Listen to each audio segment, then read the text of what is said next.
That at the root of nearly all, if not all of our problems, is a lack of love and connection.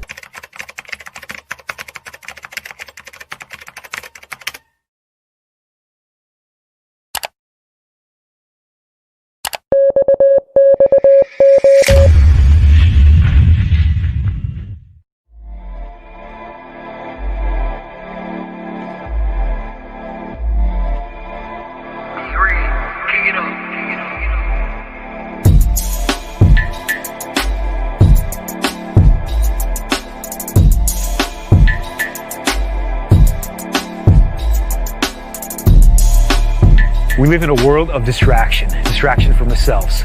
We seek external validation and attention to provide temporary artificial happiness. There's been a loss of connection to ourselves and others. Connection is taking in the deep, the heavy, the harsh, and the joy and the pleasure and the ecstasy and the bliss that all exist at the same exact time, and they always have. Yet we've gotten on this sort of hamster wheel into this rat race of just wanting to seek the quick highs. Connection begins within and travels outward. We are all students of life. But how do we deepen that relationship with ourselves? Our purpose? We are restoring connection to humanity and curving the culture back to connection over convenience through a global, safe space, transformational and wellness platform, and eliminating the fear of intimacy and vulnerability. When we feel that we belong in a community that accepts us, when we are able to share the parts of us that we may feel frightened of, ashamed of, not only healing can happen, but deep transformation. And when we feel deprived of connection to ourselves, to others, and the world around us, we become empty. XXO is built on 4 values: connection, love, transformation, and magic. In a world that is more digitally connected than ever before, we are lonelier than we've ever been.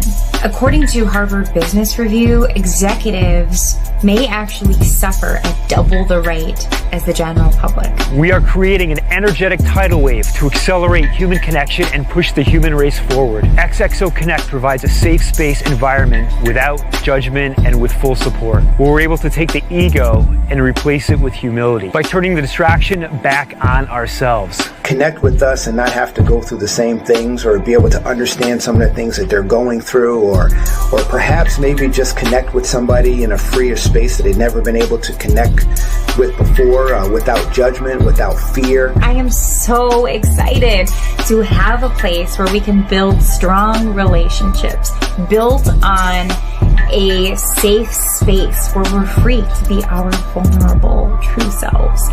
That's how the strongest relationships are made. Finding the connection deep within, the ability to be vulnerable and intimate with yourself is going to change the entire game for this world. And that's what connection over convenience really brings. And with this platform, not only are we going to be teaching young, children to teenagers how to have that emotional depth, how to begin with themselves. We are providing an educational video library of master classes by our visionary team. You will have our team doing lives. You will have one-on-one conversation to experience vulnerability and intimacy in a safe environment. And why don't we meet our team? We have Chantel Sumis, Ismini Cole, Leisha Fox, and Walter Thorne.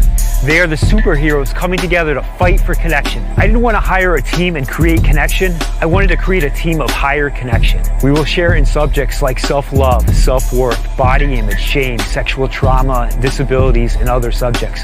I believe if XXO Connect did not exist, our culture will continue to lose connection with self and each other. Toxicity will continue to rise while self-worth will continue to fall. It will become an artificial world of temporary happiness. Intimacy and vulnerability will become extinct. XXO Connect will be the largest global connection platform to ever exist. We will transform 1 million lives by 2025, and we're just getting started. We are restoring connection to humanity.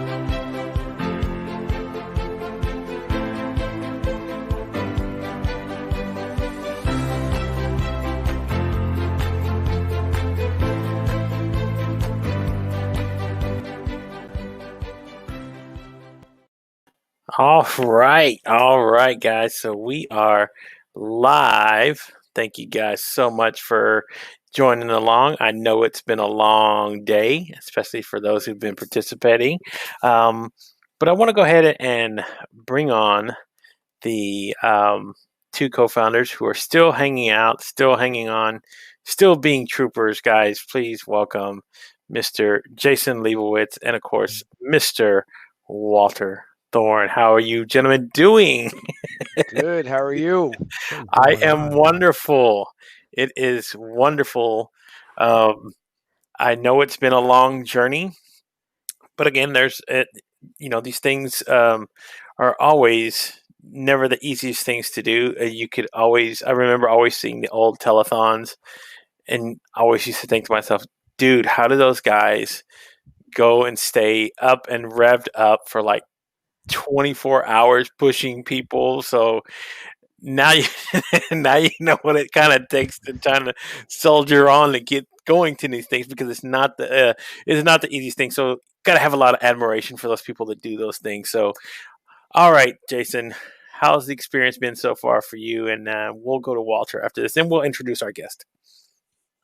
It's been quite an interesting day and night. I guess for me, I'm coming up, and I've already been up for 24 hours. So I guess add whatever we're going to be on after that. But I mean, we've been able to share the experience with some amazing humans today.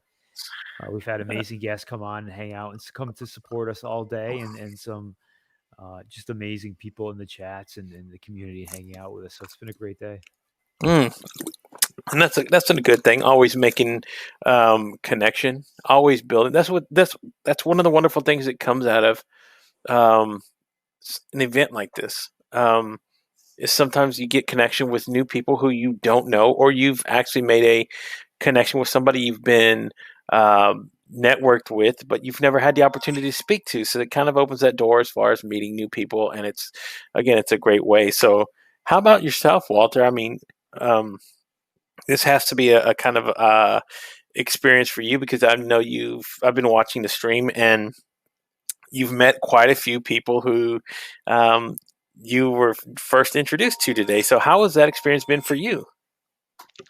Well, it's been, first of all, I feel like I've connected to the universe. So that's, I definitely feel like that. I'm up here in Albany, New York, and one of the terms that they have given Albany, New York, is called Smallbany, and I don't subscribe to that. I think it's it's still a big place, because when you have platforms like this, and people like Jason that introduce you to people like Raquel that's in the comments, who was one of our guests earlier. She's a rock star. She has been rocking out with us on several streams here, and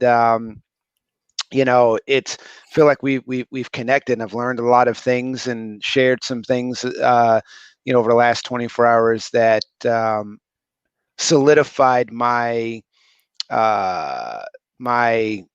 and confirmed how much this platform is needed. Yeah, and that's cool. And that's what it's about, is going out there and making connections. So guys, real quick, I know we've been going on this all day, but if you guys would please take the opportunity to go check out the Kickstarter page. Anything helps. I mean, anything you want to guys donate. We have different levels you can donate on. And again, it is one of the things about doing these things, is just trying to rely on the kindness of strangers to help you kind of build and make this a vision a reality. So it's something that we just want to put out there. So guys, we do have different levels. So Walter, real quickly, would you like to go through and walk us through the levels? Sure. Of Absolutely. So I'll just talk a little bit about what the platform is, and then have Jason kind of wrap up after I'm done with that. But XXO Connect is it's a global safe space, personal growth, transformational, and wellness platform that's created to restore and accelerate human connection. You can tell this is the 22nd hour, Walter, you're getting right now. Accelerate human connection and curb the culture back to connection over convenience while eliminating the fear of intimacy and vulnerability. There's a bunch of different ways that you can, levels that you can back us by doing what we're calling a pledge. And the pledge, there's different levels. I mean, you can do $5, $10, but the awards start at $25. The platform is going to cost $39.99 a month. And it's $39, by the way, for my 22-hour brain. So if you pledge $25, you get 1 month membership access. You save $14. If you pledge $50, you get 2 months membership access. You save $28. If you do 100, you get 4 months membership access, and you save $56. And we've had quite a few do 250. You get 12 months access. You get a personalized thank you card mailed to your home, XXO t-shirt, and you save $235. And we've also had a few $1,000 pledgers, and they got 12-month access. They get master classes with part of the visionary team. They get they're featured in a testimonial. They get a cartoon character in a kids network, which I'm sure we'll talk about over the next few hours. And they get a transformational video to pick a topic and provide that within our platform that Jason will discuss right now. Yeah, we'll give you a pass on the comment earlier. I know being up, the brain's not always pumping at all levels right now. So yes, thank you though, Walter. Appreciate it. No problem. So, Mr. Leibowitz. So what we're talking about today is we're talking connection, and so XXO Connect, unlike all other platforms like Facebook, Instagram, Twitter, LinkedIn, all built for connection to others, XXO Connect is a platform built to connection to self first and then others. So we're building out a platform where there'll be educational, transformational videos on all sorts of subjects like self-love, self-worth, body shame, forgiveness, just so many different types of subjects. There'll be one-on-one videos where you're able to have a one-on-one video chat in a safe space free of judgment, sharing in deep conversations where you're not going to be judged. So, for instance, Walter could be an XXO community member. Him and I would log on. It would connect us together. We're able to share in things that maybe I would feel shame sharing anywhere else, but I know we're both there for personal growth and transformation. So we can share in some conversations, deep conversations. We can video it, create its own podcast that would live within the XXO network. We're going to create a whole kids network, which is cartoons, talking about these types of subjects of self-love, self-worth. I'm sorry, I'm losing it. Yes. Well, we have a live crew in the chat room. That's I need 3 subscribers. I was just reading the comment, kind of just tickle my funny bone a little bit. I just I don't know. It's like I thought that was just funny.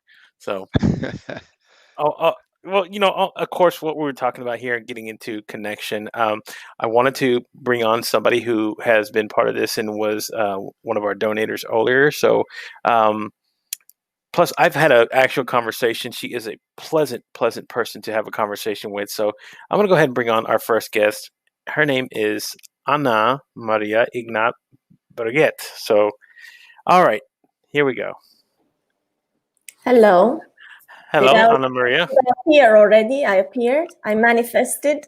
You manifested yourself onto the stream, which is awesome. Yeah. Love having you here. And of course, like to introduce you to Mr. Jason Leibowitz and Mr. Walter Thorne.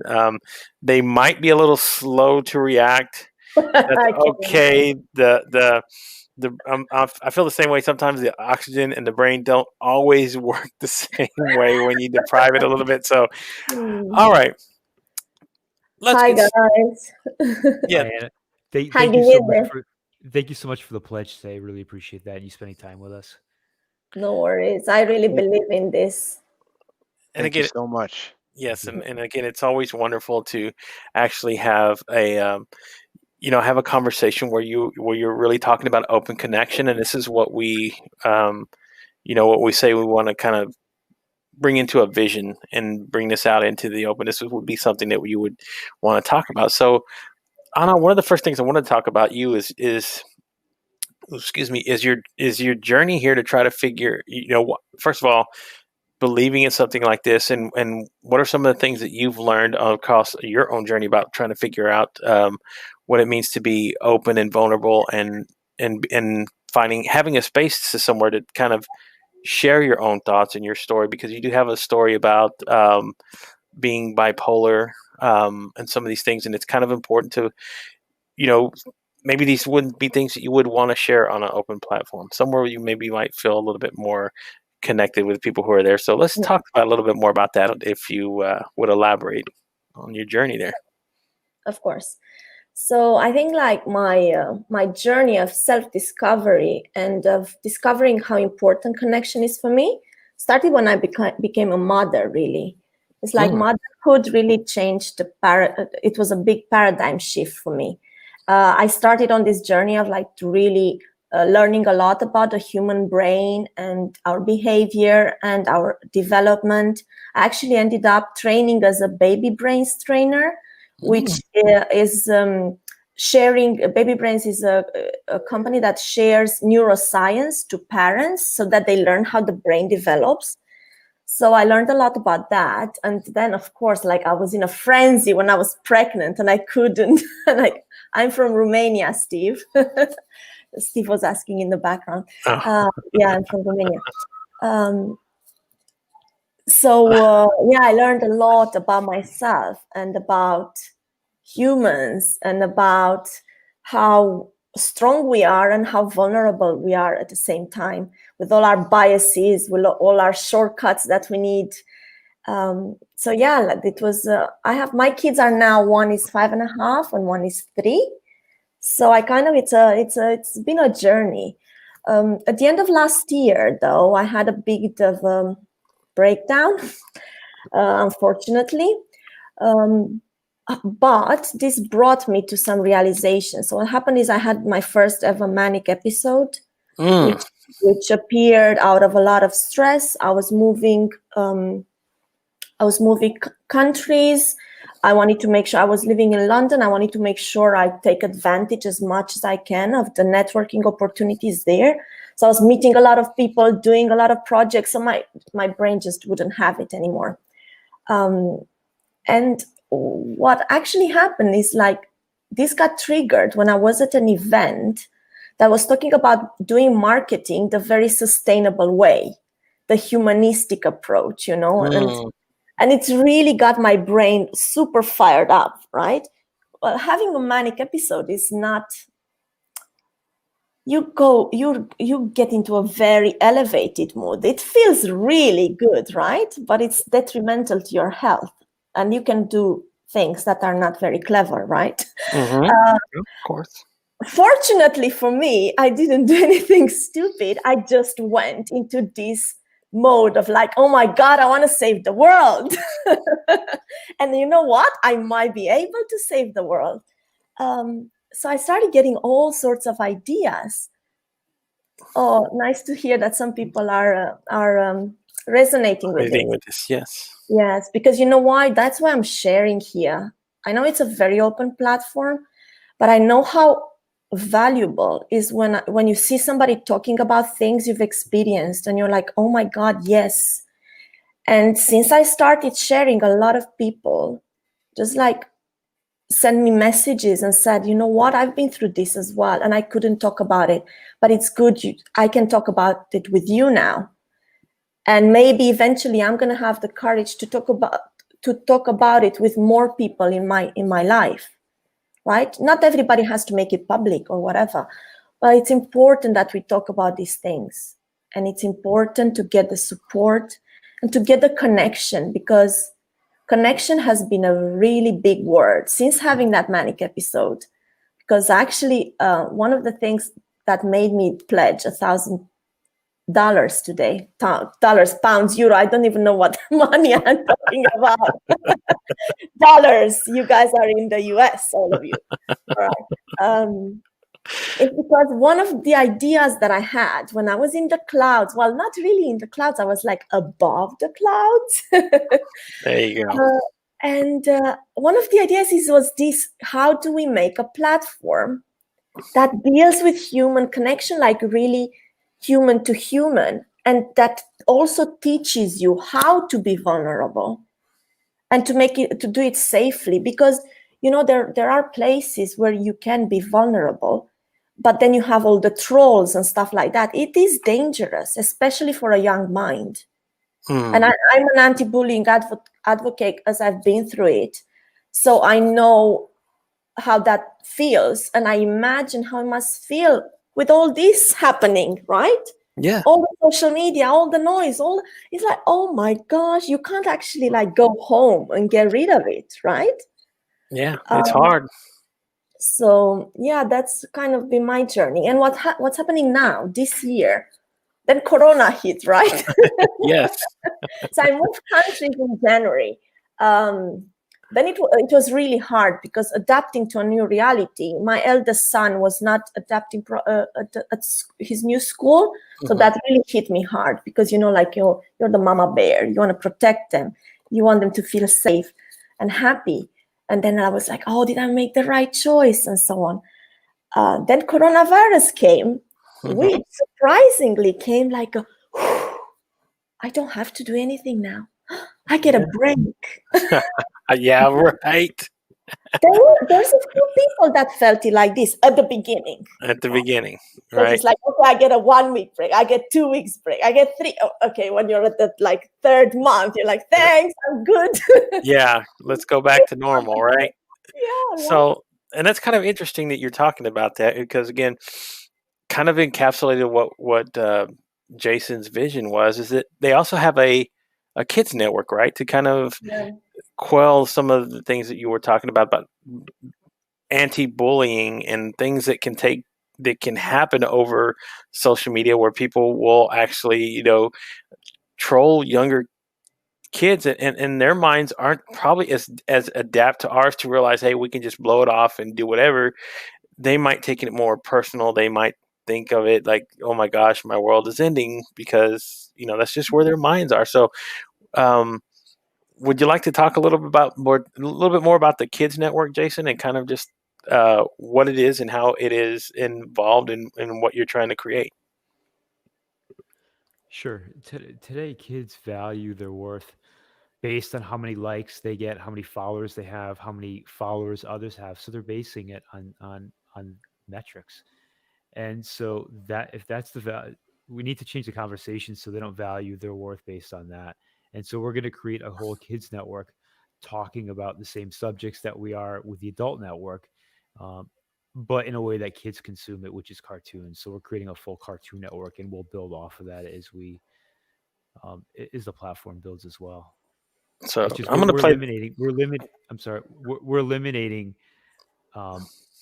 essentially followers, likes, posts. We're limiting all of the external validation sources so they can spend the time and really internally to form that connection from within. So I'm going to play just the self-worth. The kids video. Hold on just a quick. Let's go ahead and play it. Join our XXO Kids Network that promotes healthy thoughts, feelings, and relationships for children, talking about self-love, self-worth, and just loving yourself by building that confidence. I wonder how many likes this picture will get. Only 4 likes?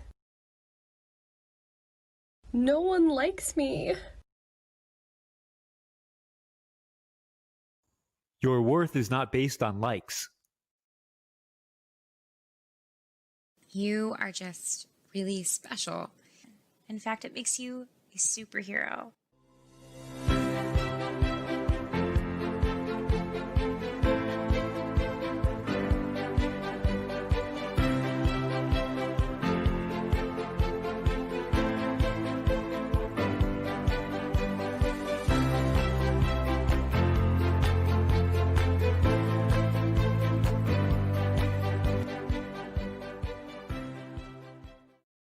You go. That would be a nice addition to having that encapsulated already in something that you're already a part of. So again, thank you so much, Anna, for kind of opening up and sharing your story with us, and just kind of let you know, and of course, just being a supporter as well. We,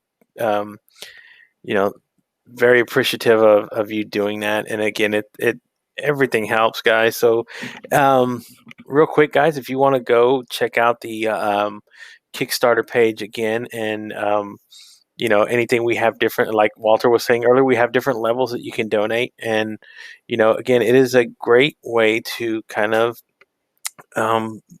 help build a platform where we can all kind of just feel like we can be who we are, just be ourselves. And sometimes that's hard for a lot of people to figure out, because they do fear the troll, the people, and people just the negative comments. I mean, of course, yeah, it's a terrible place to be in. But the magic of vulnerability, that's what brings true connection, isn't it? It's scary, but it's so fulfilling when after that happens. And I want to just tie something together and just make sure that I'm hearing you correctly, Anna. The triggering moment was at a marketing type meeting. Yes. So I'm in sales and marketing. So yes. Just let's sales and marketing too backgrounds. Yeah. So let's just think about that for a second. You probably didn't know that was about to happen. It's something that was a triggering event that happened to you. And to be fair, I was kind of building up towards it, because why would I be at a marketing event about sustainability and about humanity and so on? It was building up, but that was like, whoa. I tell people as I'm training and doing some consulting, frequently one of the questions people I hear that, what type of sales are you in? Is it B2C?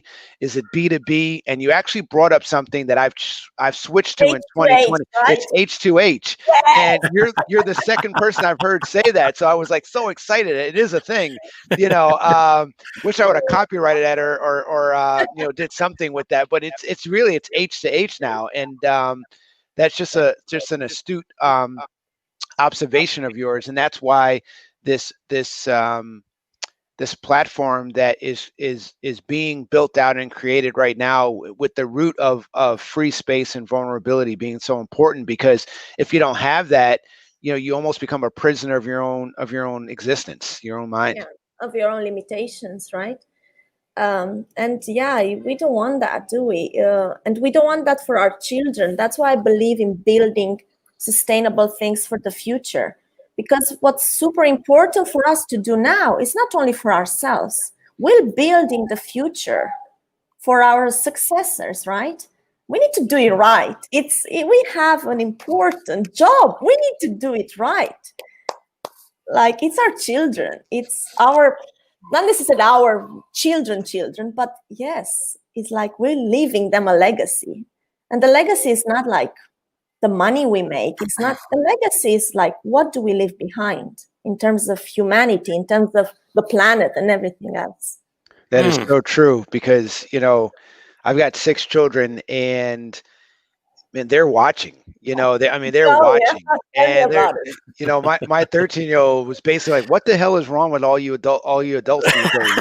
She didn't say those words, but she's like, what? And I can't, like, I turn the TV on, I listen to commercial, like, what in the, and then the negative ads, and she's like, what in the world is going on with my parents and his people these days? So that's a real honest thing that's going on. It's true though. And I coach in creativity. So for me, it's like, go back to that place, back to that playfulness, to that childfulness. They know so much. Oh my God, they know so much. We can learn so much from them if we just listen, because they haven't learned, right? They didn't learn to tune down their intuition yet. They didn't learn to inhibit their creative urges. And they're like what we see as craziness in an adult, like, oh, why is that guy doing that? Why is he dressed like that? You know what I mean? They don't have that yet. They're like, whatever, everything is on the table. No, and that the kids network that Jason, I don't know where that came from. I don't know if it was one of our conversations, meaning within the team, and he thought about that. But I have parents that are, they're afraid for their kids to watch Disney, because of some of the messages and some of the things that go along with that. So the kids portion of it, which we're still building out, is a very important part of our platform, so that it can be a safe space for both parents and their kids. I mean, not necessarily together, but there's a safe space for these kids to go to and find true worth and value and lack of limitations within the network. No, I like that. And as a mom, I'm trying to like find things that it's appropriate for the kids to watch. And sometimes they're like, oh my God, what is this about? And, like society, my 3-year-old, I try to be as open as possible. I have 2 boys. I bought them prams and dolls, as well as cars and everything else. And he didn't go to nursery until this year, actually. And he came back home and said, Mommy, I actually don't like pink. Well, I thought you did like pink. No, pink is only for girls. So I don't like pink. It's like it took 2 weeks of going to nursery, right? And all my 3 years of work of making them open. And so it went like whoosh. It's this is life, and it's good to have a safe space, knowing that what they're gonna see is fine, right? Yes. So you don't have to always watch over their shoulder, and it's like, what is this? What is that? So yes, I love that, and again, you're speaking right up our alley of what we were talking about all day long. So I want to be mindful of your time, and just want to thank you, Anna, for taking the time, and again for your donation. And I really hope this goes off the ground and that I can be part of it. Thank you so much. So good luck, guys. Thank you so much. Thank you, Anna. Have a good one. Bye. Thank you. You too, guys. Bye. All right. So now we're bringing in our other guest. Both of them actually have been on the stream today, just at different times. So one of them was here earlier in the day. So let's welcome our next guest.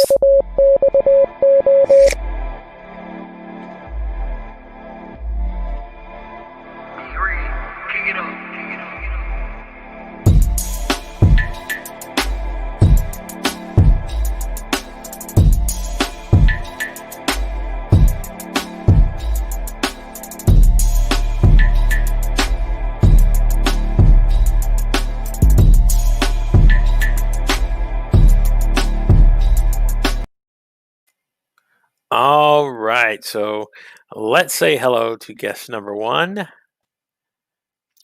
Hello, how are you? I am tired. Oh my gosh.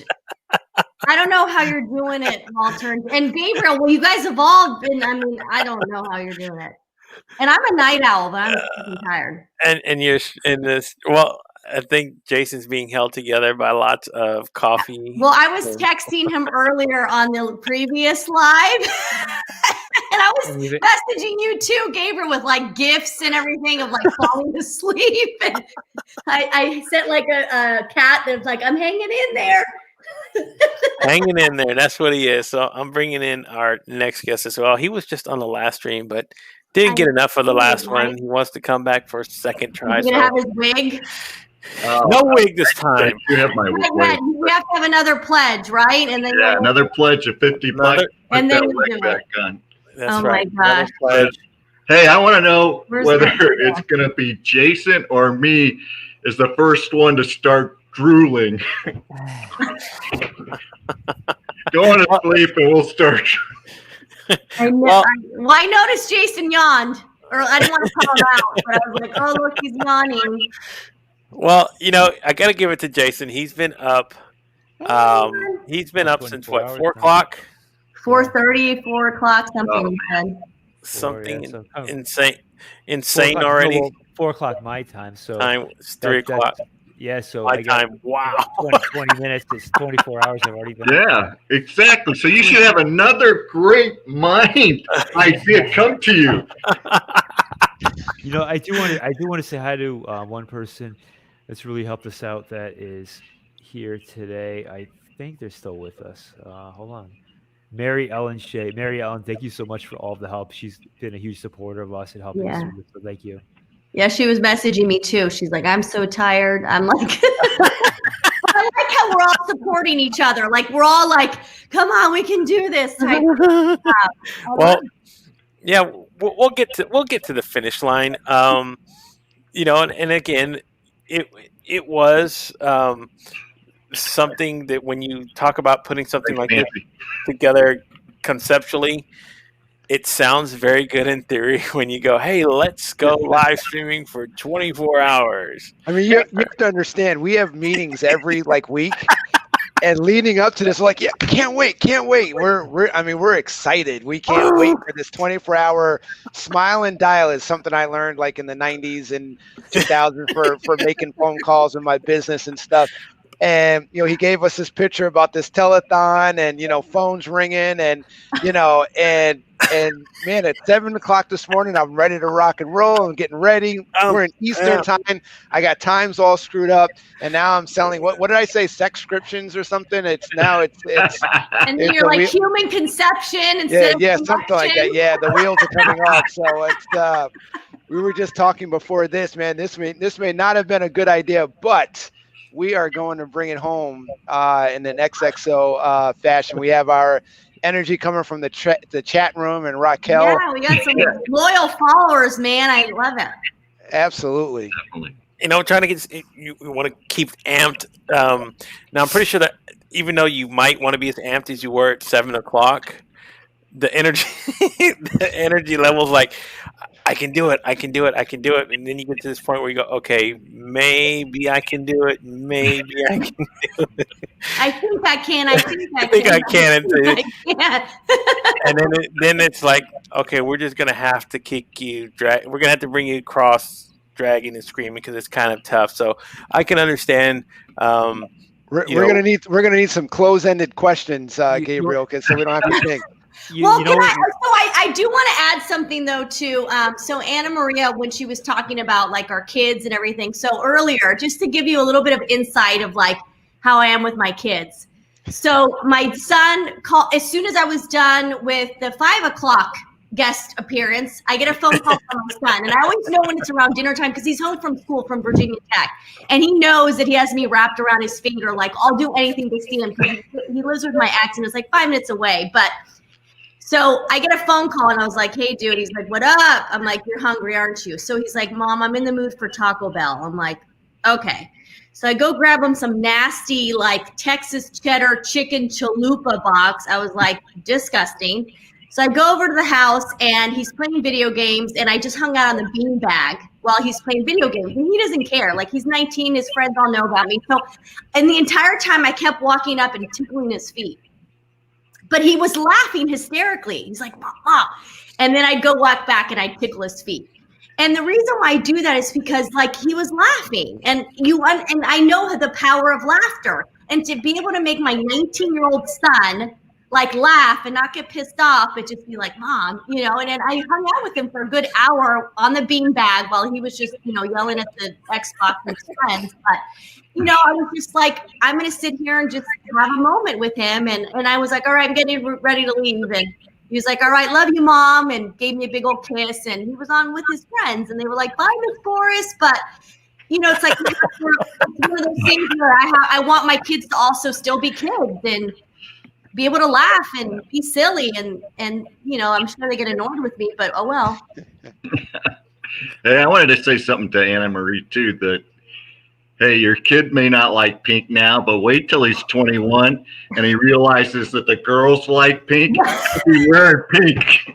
That's right. Well, when you get to that level though of maturity, it's called salmon. So you go, well, salmon, yeah. That's right. I said, I'm not. Excuse me, I'm not wearing pink. I am wearing salmon. Okay, get it right. Let's get the color chart right. Look at it go. So, and you also teach them real men wear pink. So real men wear pink. Yes, we do, right? Well, believe me, my 19-year-old already knows what he needs to do in order to get the chicks to like him. Like the other day, he said something, and I was like, "Seriously?" He's like, "The girls love it," and I'm like, "You are such a little," but it's like they know. So one of the things that I wanted to touch on because, excuse me, we touched on this earlier. It was during the earlier hours, but we started, and Walker is already laughing because he knows where I'm going with this. So we were talking about the birds and the bees, so we call it. So the sex talk, okay? Because it is a mature subject, and guess what, folks? We are on a mature channel right now. And just like any part of connection, as adults, that is one of the parts of how you connect with a mate. So let me ask each one of you, what has been some of the best ways, or what has worked for you to kind of attract your current mate, or maybe a former mate that is no longer in your life? So I'm going to go ahead and start. I'll go from the bottom, and I'll ask the only female on the panel here because, females just be polite. So Raquel, yes, tell us a little bit about that as well, because again, we are talking about connection, and we're talking about on different levels. And connection is a natural, as sex is a natural part of what we do. It is a part of how we recreate life and everything else. So let's dive into that a little bit. I want to dig here. You're asking someone that, let me tell you, and once again, I'm very prepared on it. So earlier when Chantel, because I was on that conversation, and Chantel goes, attempted suicide. I wasn't even thinking about sex at 10. And I go, girl, I didn't have sex until I was 22 with my ex-husband. So I lost my virginity to my ex-husband. So I had been with one man up until I got divorced at 35. So I went through college, UCLA sorority girl with friends with all the top athletes. And I didn't give it up. Like, I was such a prude. And for me, I grew up in a household where we didn't talk about sex. We didn't talk about sexuality. We didn't talk about any of that stuff. So I was not a very sexual person. And then I get married, and my ex was my first. So, like, just think about that too. And then I get divorced, and I'm like, okay. And, the younger guys, they love a cougar. There you go. Cougar, man. So I was kind of like, hey, I'm attracting like all these, men in different ages. And I was like, I've only been with one guy. I don't know what I like or what all of those things. So I will be honest. I, kind of played field a little bit. There you go. But like Walter works in this field, so it's about marketing, right? It's about how you market, right? Yes. And you want to get your brand out there, correct? And Gabriel. Yeah, so let me tell you, and you then can attest to this. So I was a yoga instructor and a cycle instructor when I got divorced. Man, I didn't realize yoga pants. Woo, those men gravitate towards yoga pants. OMG, like, and I like lived in them because I taught classes all throughout. And I just remember thinking, like, wow, it was pretty easy for me just wearing yoga pants, and you guys were like, yeah, flies on rice or whatever you want to call it. I learned a lot about my sexuality, and I remember even my mom because once again, I was such a prude and all of those things. And my mom was like, wow, she goes, I never knew that you were sexy and that you had that side of you. And it wasn't until I was divorced. And so hard stuff. I don't want to know anymore, but I figured that was kind of maybe would answer your question. Gabriel, hard stop right there. Please donate to the XXO Kickstarter. The link is down there. Hard stop right there, and that's a good way. Gabriel, I do work in that field with marketing, but I also have 6 children, so. If that's a kind of a pretext to when my time is up, or when I talk about that, but go ahead, back to there you go. Well, I got 4, so only 2 behind you, and agree. But I want to hear Steve a little bit about what he is, because Steve has I've had Steve on. We've had this conversation a little bit. I know that he's had 2 separate partners, so. Kind of walk us a little bit about for you, because it's different for everybody. And again, this is something that always interests me, because again, that's part of human connection that is ingrained. It's literally ingrained in how we are created as humans. We are attracted to the opposite sex, so it is part of what natural creation is. So I love elaborating on it. So tell us a little about yours, Steve, please. Well, okay. So my current wife and I have been married 26 years. Mm-hmm. And if you were to ask her, she'd probably say he made a good wage. he had money. if you ask me, it was the chocolate chip cookies I baked for her on our first date. There you go. Won her heart. But both my wives I met through basically connection, community. They weren't through a dating app or any of that stuff that people do today. I wouldn't even know how to swipe right if I had to date today. But yes, it was all about who's in your community, who do you know, who do you relate well to, and then the love springs from there. So that's interesting. So let me ask Mr. Leibowitz. I know, again, I've had these conversations before. Mr. Leibowitz, tell us a little bit about you, because, again, I believe you're still single yourself, but you are happy with being single. So tell us a little bit how that works for you. And again, part of connection is at one point maybe connecting on a level like that. Now, you might not be looking for it now, but in a prototype, let's just say if something were to come along the lines, what would you be looking for? So I'm going to go a little bit deeper and get into the brain of Jason Leibowitz. What are you asking? So I'm asking, what kind of qualities, if you ever get to that point, what would you think is the one thing you would look for in a mate? What would bring you to that level of connection where you would want to commit to somebody and say, you know what, I want to maybe possibly spend the rest of my life with this person? I'm going to take notes. You're going to ask that to a single guy who has no clue. after 26 hours. 26 hours. I'm just excited to go to bed by myself in 2 hours or 3 hours. But you would get the whole thing to yourself. You don't have to worry about sharing the bed or snuggling. I hate sleep. I don't like to snuggle. Well, the reality is everything that XXO has come from is from my past and going through a massive transformation. So someone who is extremely silly, cerebral, sexual, and just a very deep connection. That's all I have for you at this hour. Well, Jason, can I ask you a question? And you guys can chime in, because as a female, so we all know that women, we don't need to be attracted to the guy like full force right away. Like we can fall in love with someone, like it's the emotional piece. Like with men, you guys are funny, because unless you want to sleep with that woman when you first see her, it's like you can't get past that. It's like if there's no attraction from the start, it's like you're in the friend zone as a female. I mean, I find that with men, you have to at least have that sexual attraction. Us women, we can we can grow. You know, you guys can grow on us. Well, hey, you're dating the wrong guys.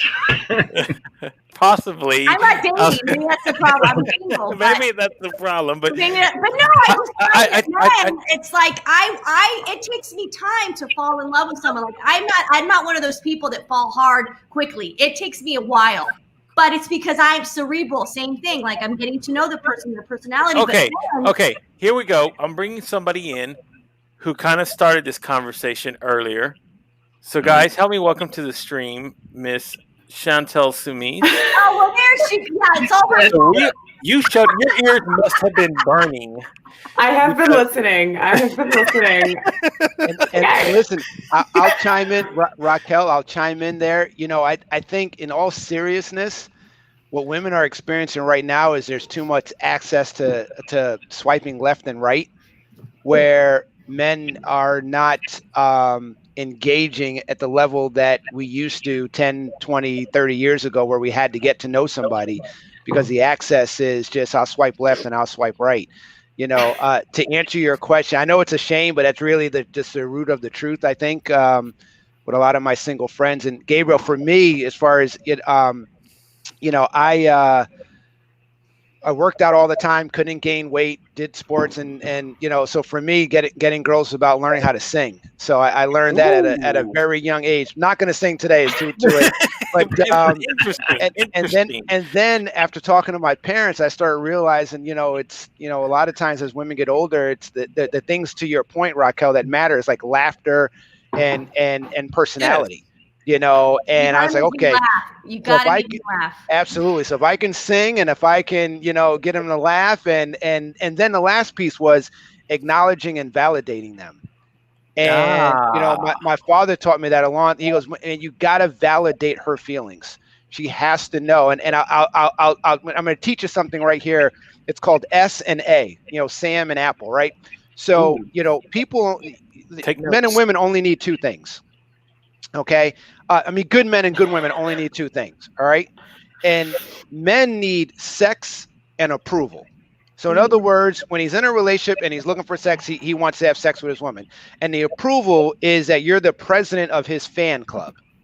So he doesn't go out to work and somebody else is the president of his fan club. Now, it's a little bit shallow. I agree.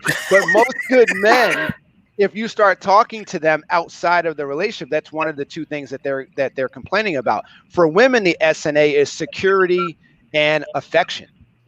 So she wants to know that there's going to be eggs and milks and the mortgage is going to be paid and things are going to be taken care of.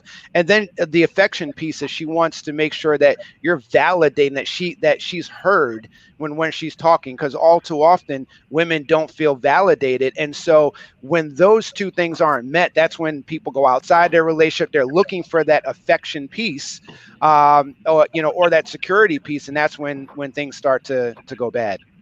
Yeah. And we want to feel desire. We want to feel desire. Like, you know what I mean? Like there's that whole desire thing. I think in men too, it's just, there's something about that. But I'm not on apps because I'm not on any dating apps because I can't handle it. Because men, seriously, they'll text you all day long. And then the next day they fall off the face of the planet because if they found someone else that maybe you said something that didn't, like, oh, she's not going to be the perfect person for me because she doesn't like potatoes and I do, or whatever. You know what I mean? It's like, it's so stupid. Well, I'm not on those apps. I think even though naturally, and as a man, I'm just strictly my opinion, please. But I think it goes down to our primordial creation of wanting to, you know, feel that way, wanting that. The thing that really drives us is the attraction at first. That's the first thing we see, and again, that's the first thing that goes in.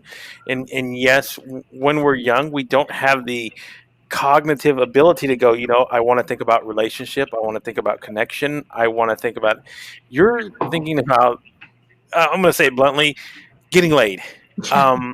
Just to put it out there, you know, and exactly. Don't you always think about it until you basically are like.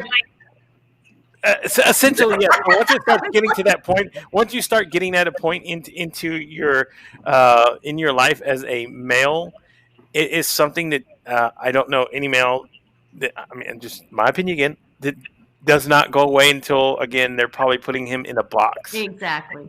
So, and I do want to clarify something in the comments. Oh, I haven't really.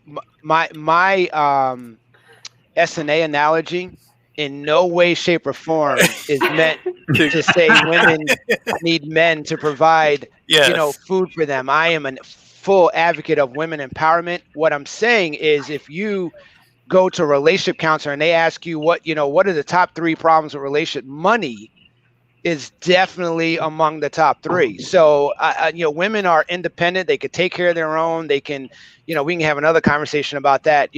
I'm just simply saying that when a woman knows you have her back and you're working with her and you're building on relation. I mean, I've got 6 children. So the reality was I had to make sure that my family is secure. If I'm acting inappropriately and not taking care of business, that would be a problem, for the woman in my life. So that's what I mean. Well, I was just going to say a lot more women, and I find this with me. A lot men love to say, I want a woman who's independent, that isn't needy, that doesn't need all that stuff. But as soon as the female is someone that's like out and about, she's ambitious, they can't handle, like a lot of them can't handle it. Like that's what I have found too. Like they say they want that, but then as soon as you're that person that's like, I'm sorry, I didn't text you back, dude. Like I'm busy too, and then they get all hurt. And you guys are needy. You'd like to say you're not. But that's, I think, and then more and more women are starting businesses, are doing their own thing. They're making their own money. And so the whole dynamic is changing. And a lot of men, they say they're okay with that. But when it really comes down to it, a lot of them aren't.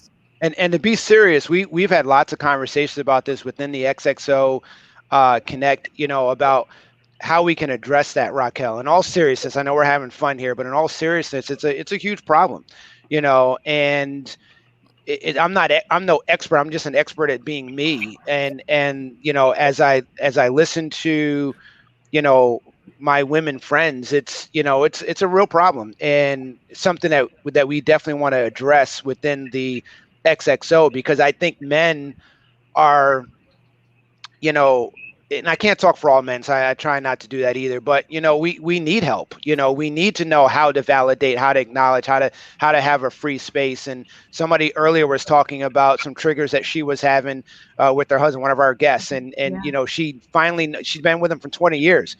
Finally realized the trigger. She talked to him about the trigger, and he said thank you, because he just didn't know. He was clueless. And women sometimes will look at it, well, how did you not know? And to get a little bit off the subject, when I have race conversations and I talk to some of my white friends, Walter, I didn't know you were going through that. I'm like, oh my God, man, we haven't been able to breathe for years.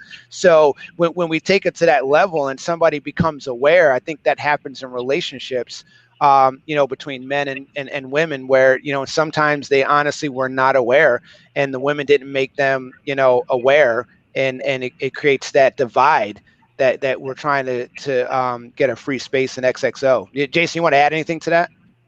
Yeah, I'd love to. For Raquel, the person that you're describing, the type of person who says they want someone who's very independent, they want this, they want that, and then they can't handle it. It's from insecurities. Mm-hmm. Oh yeah, that was a big reason why my ex and I aren't together, because I started coming out of my shell. I was, I changed since I got married at 24, and I was and he and I have a fantastic relationship, but he couldn't handle that kind of me getting. He got insecure, and the jealousy and the resentment all came about. And now he gets it, and he says, Raquel, I held you back. Like he did, and it's unfortunate because a marriage ended, and there were other reasons, but that was a big reason. And I go ahead. I raised 3 sons to be adults, and it's always been important to me to convey to them in their relationships with women, first and foremost, to show respect. Because through respect, you'll show that you actually care for the other person, that you are thinking of the other person and putting the other person first. And that sets you up as a man to be aware of what a woman needs and to be able to listen when she says something like, I want to spend time with you, that maybe you need to stop and get off the Xbox and spend some time with her, or whatever her love language is. And if you haven't read Gary Chapman's book on the 5 languages of love, great book. you need to do that. Because each of us have a potentially different love language.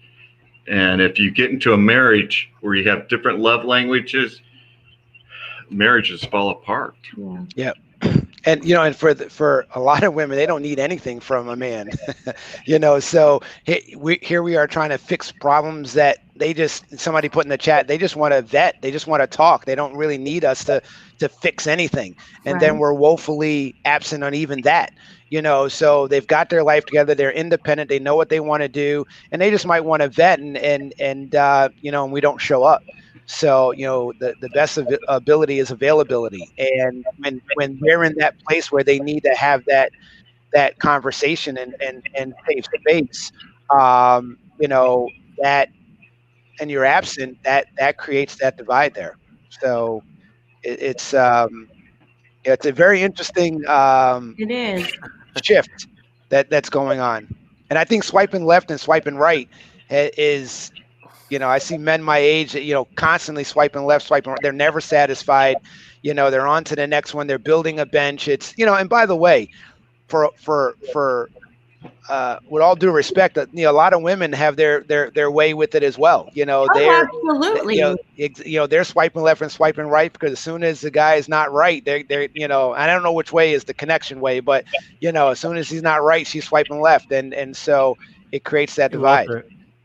Connection ways to get off the apps. Go to the XXO network. Yeah. I mean, and I want it to be organic. Like, I mean, right now, so the only guy that's kind of like someone that I'm talking to, we reconnected, is the guy. So this, you guys will appreciate this. And Nancy, my best friend who's on, she's going to laugh. So when I was a freshman in college, I had the biggest crush on one of the sophomores, like huge. I was obsessed with him. He was the backup quarterback of the football team.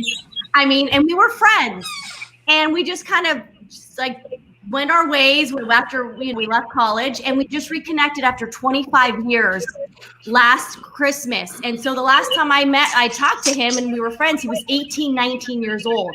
And now I've reconnected with him in his 45, 46 years old. And it's so interesting because we have a connection because we knew each other at our younger years, but now we're getting to know each other again as adults. And he's like respectful. He's really considerate, like all these things and I love it because that's like how I want to be with someone, not the dating swipe left or right. Not that that's bad. There's plenty of people out there that have met like their husband and wives on it. But for me, I personally like want a good story. And so right now I'm like, this is such a good story that I reconnect with my college crush after 25 years. Like, who knows? Obviously it might not work out in any way. We're just friends. We never dated, but like, those are the type of, you know, we still get all kind of like, oh, it'd be so romantic if it worked out. And one good point in the comments there, Gabrielle, is, you know, using the word partner, you know, to not put a definition on that, you know, and I think that's perfect. You know, using the word partner, it's more inclusive, you know, and that's what this platform is about. We're still learning. You know, we're building this out. We're trying to figure this out, and we know that there's a problem. We know that these things need to be solved, and Jason and the team, you know, standing with him is working literally, you know, day and night. Tonight, especially. I don't even know what day it is. Is it Sunday morning? What's going? It's 23 hours. What's going on? What we're talking about here, though, what we're talking about really in what we've talked about, saying, having these safe space, there's the mind not working again. The safe space to have connection, right? These are what we're just saying and talking about are all vital in relationships between a man and a woman, woman and woman, man and man. It doesn't matter what it is, but it's all important to be able to have those open avenues of communication so you can understand. And it's the same thing that we're trying to project with wanting to do XXO. You want to still be able to have the ability to have open connection, the same sort of would, just like you would when you go sit in the therapy. That's what they tell you. Hey, come in. We're going to sit in. You're in a safe place here. You're here to talk about these things. Why wouldn't you want that everywhere else? To me, that's one of the things that was intriguing about doing this, was just having this place to do this. And sometimes it's very hard. So, I mean, I don't know what you guys feel, but that's the way I feel about it. And I think it's a really great idea to put out there. And again, I bet there'll be a lot of love connections on XXO. Just saying. Yeah, one of the things that drew me to XXO when Jason approached me was I watched my kids and some of my adult friends in therapy, and I'm going to tell you, they have a hard time finding a safe space in therapy that they might meet somebody tomorrow and be able to share things that they would not share. I don't know the reason why. I don't know. I talk to my daughter about it from time to time, but she would much rather talk to, a friend I'm having over for dinner or something about something if she feels safe than she would in a therapy session, which I think is something to dive into that Jason and team are, have talked about with this platform. Oh, I used to lie to my therapist. Like when I was going through my thing, I wasn't honest with her because I didn't even feel like safe talking to her about stuff. I mean, yeah, but that was bad. I mean, so I haven't been to therapy since before I attempted suicide because I was like, no thanks. Like she didn't help. I mean, I couldn't be honest. I'm just saying that like a lot of therapists, I feel like whoa. They can't go through their stuff. Hold on. Let's go into that. What was that last before you committed suicide? So what were some of the things that kind of led you to that? Because again, so many people that you talk about going into suicide, and when they talk about these things, they always say, I wish I would have had somebody who would have reached out to me. I wish, or people said, I would have reached out to that person. I would have connected with them. So what would lead you to, just because I'm just asking, I've never done this myself, but I would love to ask people who say they've tried this. What were some of the things that might have prevented you from doing something like that? Or what are some of the things that people who might want to, we're talking about being open and honest and vulnerable here. What would be that thing? Because again, it's not such an easy subject to talk about because again, you're taking an attempt on your life. And that's where I really do believe it's a serious chemical imbalance in your brain because here I'm at UCLA, I'm in the sorority, I am friends with all the top athletes, the fraternity. I mean, I was like living the life at a college, right? So you would think, why would she be unhappy? And I'm going to therapy. I'm on antidepressants. So if you think about it, I'm doing everything that I possibly can, you would think. But I honestly believe, looking back, that the antidepressants triggered suicidal thoughts. And now when you see all these commercials about certain antidepressants, I do believe, because I had just started, I think it was Paxil. And Paxil, there's like a class action suit or something for that particular antidepressant. But it was in the first 2 weeks that I took it. And so I think it triggered it, to be honest. But I mean, the night that I attempted, my ex-boyfriend took me out for coffee because he knew I was in a bad place. So he reached out to me. And he was like, Raquel, let's get you out of the apartment. So he took me out of the apartment. We went down the street to Coffee Bean. We were just sitting there talking. And I still went home and was like, I'm taking my life, even though someone was reaching out to me. And I live with Nancy, she's on the thread. We shared a room and she still didn't understand the depth of like how depressed I was. So that's why I tell people that like, you can't just assume, that someone's okay. Like, and you can't just ask someone, are you okay? And then have to say, yeah, I'm fine. And then walk away. Like it's work for someone on the other end too. Like it's a tough one. I mean, everyone's situation is different, but obviously, like, no one could have saved me at that point. For whatever reason, I was rejected by the higher power. And I joke around how, no one wants to be rejected. That's the one time that I'm okay that I was rejected. And nobody wants to fail except then. Yeah, so I failed, I was rejected, all of those things in that moment. And I'm so grateful, obviously, now because of it. But yeah, I can't tell you. So, can I ask you this? Hi, sweetheart. I'm so glad. Hi, honey. Hi. So, hi, everybody. Chantel, it's nice to see you. Hello, boys. I'm going to ask you a question. I want to ask you what changed after when you woke up and you realized that it had not been a successful attempt. What was the very first, what were the first things you thought about that made you be like, okay, wow, I got a second chance? Or did you feel like, were you disappointed? I slept pretty much the rest of the day. And I think I woke up around 5. Nancy came home. And so, like I said, we shared a room. So she came home and I said, Nancy, and I don't know why I felt compelled to just admit it. And I said, Nancy, I did something really stupid last night. So at least I knew it was stupid. I realized that. And I said, hey, I did something stupid. And she's like, what are you talking about? I'm like, I took all my antidepressant pills and I took yours. And it turns out I didn't take hers. I took an Advil. So that might have counteracted. Yeah. Because had I taken all her antidepressant pills, right? Who knows? So she was very calm, and she's like, "Okay, what did you take?" And that's when I told her. And she called UCLA Medical School. They're like, she's just gonna have to wait it out. She doesn't need to get her stomach pumped. Then she went and called my parents because she was close with my parents too because we had been best friends. And my parents got on the phone, and the first thing they said is, "We love you. Come home." And Nancy got in the car, drove me and our other best friend, who were still best friends. She followed me.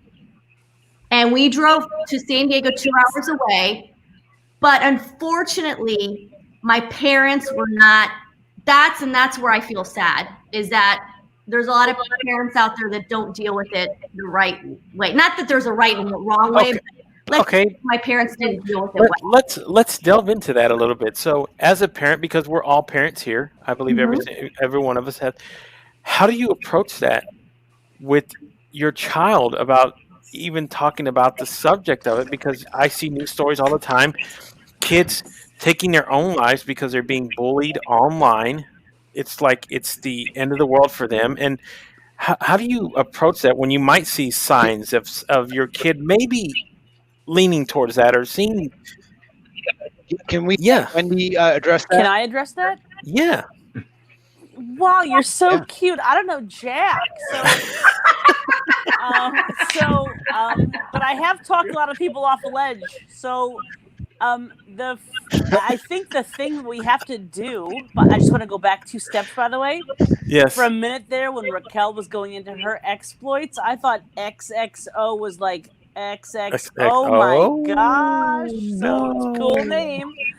Okay, so I think that we have to be well beforehand. We have to be open. I have 4 children who are not children. They're from 19 to 30. And you have to say to them, look, there are sometimes you're really sad and unhappy, and there's nothing you can't talk to me about. There's nothing you can't bring me. I will be the bubble of trust. You can tell me anything. If you're really feeling like you want to pull, I don't call it suicide. I called it pull the brakes on the bus. Like, I need to get off right now, and I need a mental health day. I made it perfectly acceptable. Like, you know what? You just are not in the it's like just not working for you. That's great. I have one son who was bullied terribly, and he was a red belt in Taekwondo, and he could have kicked the living pus out of this kid. And I said, why didn't you? I got to ask. I'm not telling you should. I'm just saying, like, why didn't you? And he said, because the master told me not to. I can't use it as a weapon. And I was like, oh, you listen to someone's voice. So I just kept saying, you know what? No matter what happens, you can talk to me. Daddy, not so much. Just kidding. But I'm not just kidding. My husband's really German. And he's like, yeah, we don't do that. No. You mean talk? Yeah. We don't communicate? No. So, and then I just kept reiterating that to them as they grew up. That said, I also put them in the trunk of the car and said, "This is how you, if you get taken, God forbid, kidnapped, they will put you in the trunk of the car, and you can kick out the brake lights and put your little hand out the back, or disable the brake lights. You know, do that because you want to tell them the things that could happen that are not scary, that are very scary, and then go back and say, but you can come to me anytime. You can talk to me about it. I will not judge you. I will make sure that you have the help you need. I'll make sure." And so it's like I would say to them, you can talk to me. They're like, we know, we can talk to you. We've got it. And that helped. There was nothing they couldn't say. Well, that's why I'm very open with my kids. When I knew my kids were of age, I told them each. I said, by the way, you want to know really why I didn't graduate from UCLA? Because they didn't get it. Like everyone's like, why didn't you graduate? I'm like, oh, medical reasons. And I finally, my kids are pretty mature. So I told them a while ago and I sat them down, I think separately. And I was like, I need to tell you why I actually didn't graduate from UCLA. And school. I said, it's because I was so depressed. I attempted suicide and I had to go home and I had to go to therapy and I tried to go back. I did go back, but it was too triggering for me because LA, let's be honest, LA is not the best place for an insecure female. Like it's the worst place. And so I was triggered enough to where I was like, I cannot finish out school. Like, so I went back home and in the meantime, this is all a blur. I met my ex-husband through Nancy. Like we were messaging, so I met him, and that's how I ended up out here. Wow, so it just worked out that way. But so let me. I want to take this a little bit deeper in a different way. So let's say somebody like I don't know, Chantel. I'm going to pick on you. So just for a reason, what if at some point your kiddo comes to you with something very similar, saying, "Mom, I'm getting all of these terrible kids at school telling me all these bad things." You start seeing them kind of withdraw from their own lives a little bit and getting a little bit deeper into, looking at things that you would normally see them not getting into, like just looking at, I don't know, whatever it is, there's always a sign somewhere that there's this. How would you approach that as a mother yourself? Because again, I always love just hearing different perspectives on what we're talking about here. I would immediately rally the troops. Like, everybody, tell my kid how much you love him, how much he means to you. You reach out to him and let's schedule something. Let's make things happen. Let's book his schedule. And that's what my parents did for me. I know you guys, like Walter, I've been a silent ghost because I'm still acclimating to being awake. But I really appreciate the fact that Walter mentioned, let's refer to partners, because a lot of people don't know this, but I'm actually a member of the LGBTQ plus community. I am not as open about this, but I hope to find a place like XXO where I can talk openly about this. I am pansexual. And what that means is you fall in love with the spirit and the human and what's inside of the vessel, not the body itself.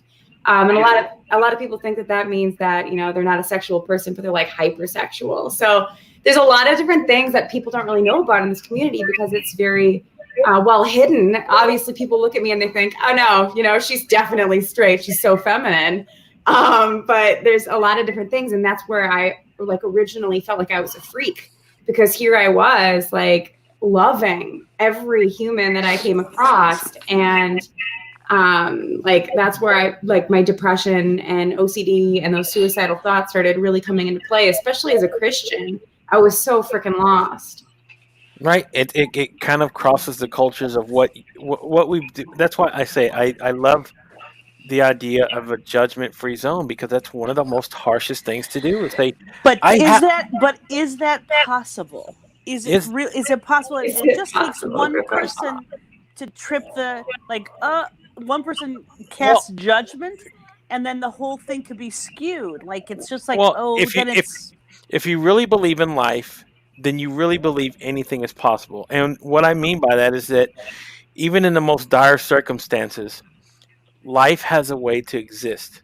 So if you can believe in life, you can believe in things that might not seem logical, but can become possible. And this is why I say that these things, yes, they might be, they might not match to what something is, but again, we're however many years in existence as human beings, and we're still trying to figure out life.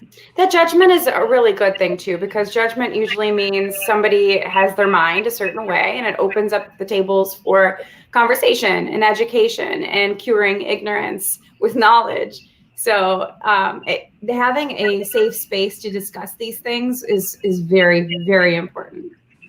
I mean, so I find that interesting that when I look at an Instagram feed and you look at 100 people saying, "Oh my gosh, good job, Timmy, that was great, excellent, so glad you won the debate," or whatever it is, and then you get one that's like, "You suck, Timmy," and that just brings the whole thing. And what does Timmy see? He sees that one, because that's, there are some echoes in there. I always say you see that as an adult. I do that as an adult too.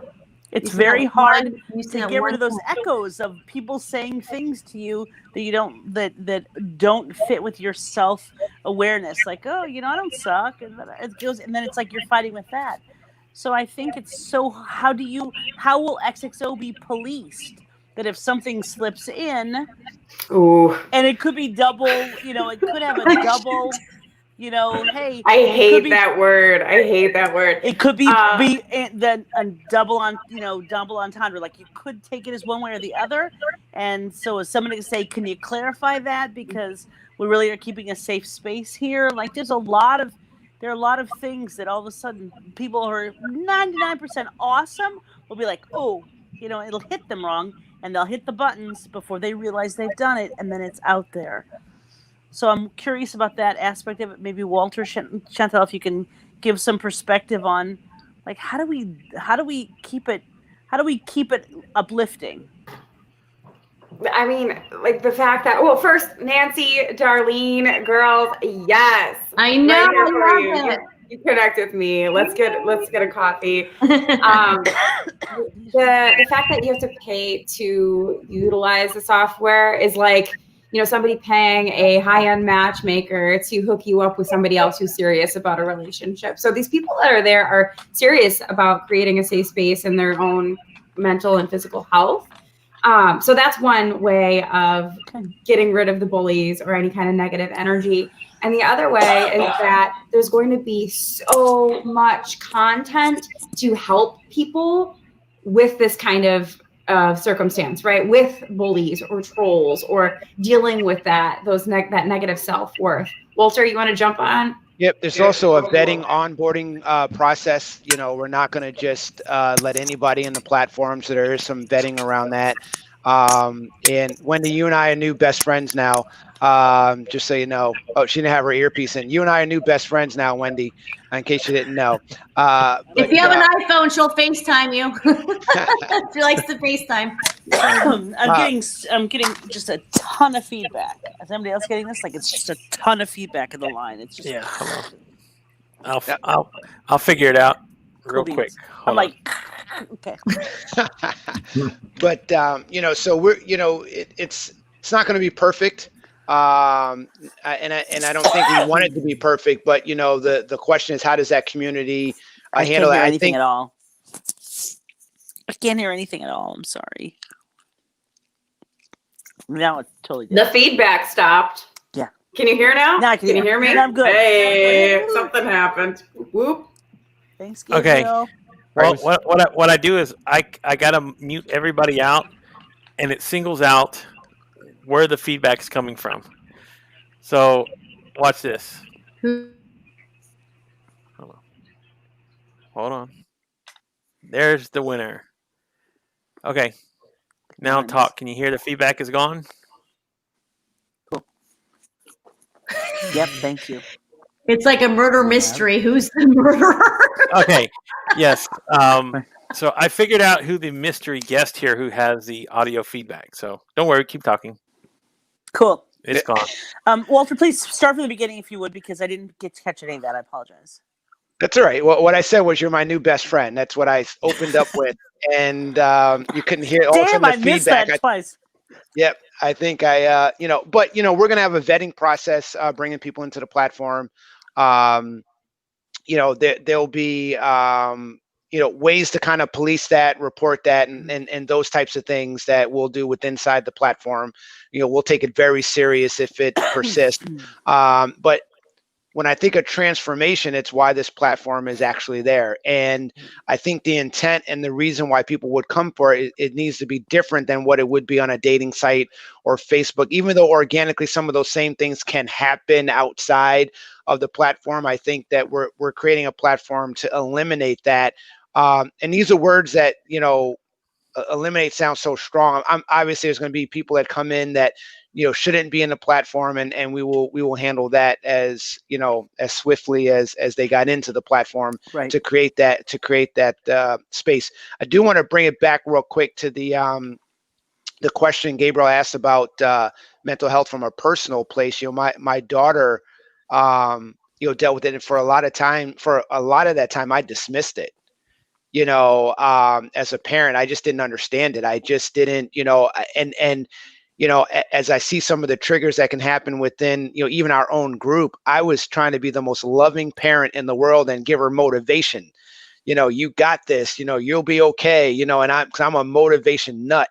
And it took somebody that was in the mental health business to sit me down and say to me how I could be hurting her. So when you say get the troops, Chantel, I would recommend to parents get professional advice, reach out to people, and because I was actually hurting my child, who I love, the breath, I just love her. And as she started having challenges, she moved away from me to almost deal with the world instead, because they were more accepting of her than I was. Even though I felt like I was being accepting, I was not being accepting in her eyes, because I didn't understand the mental health challenges that she was going through.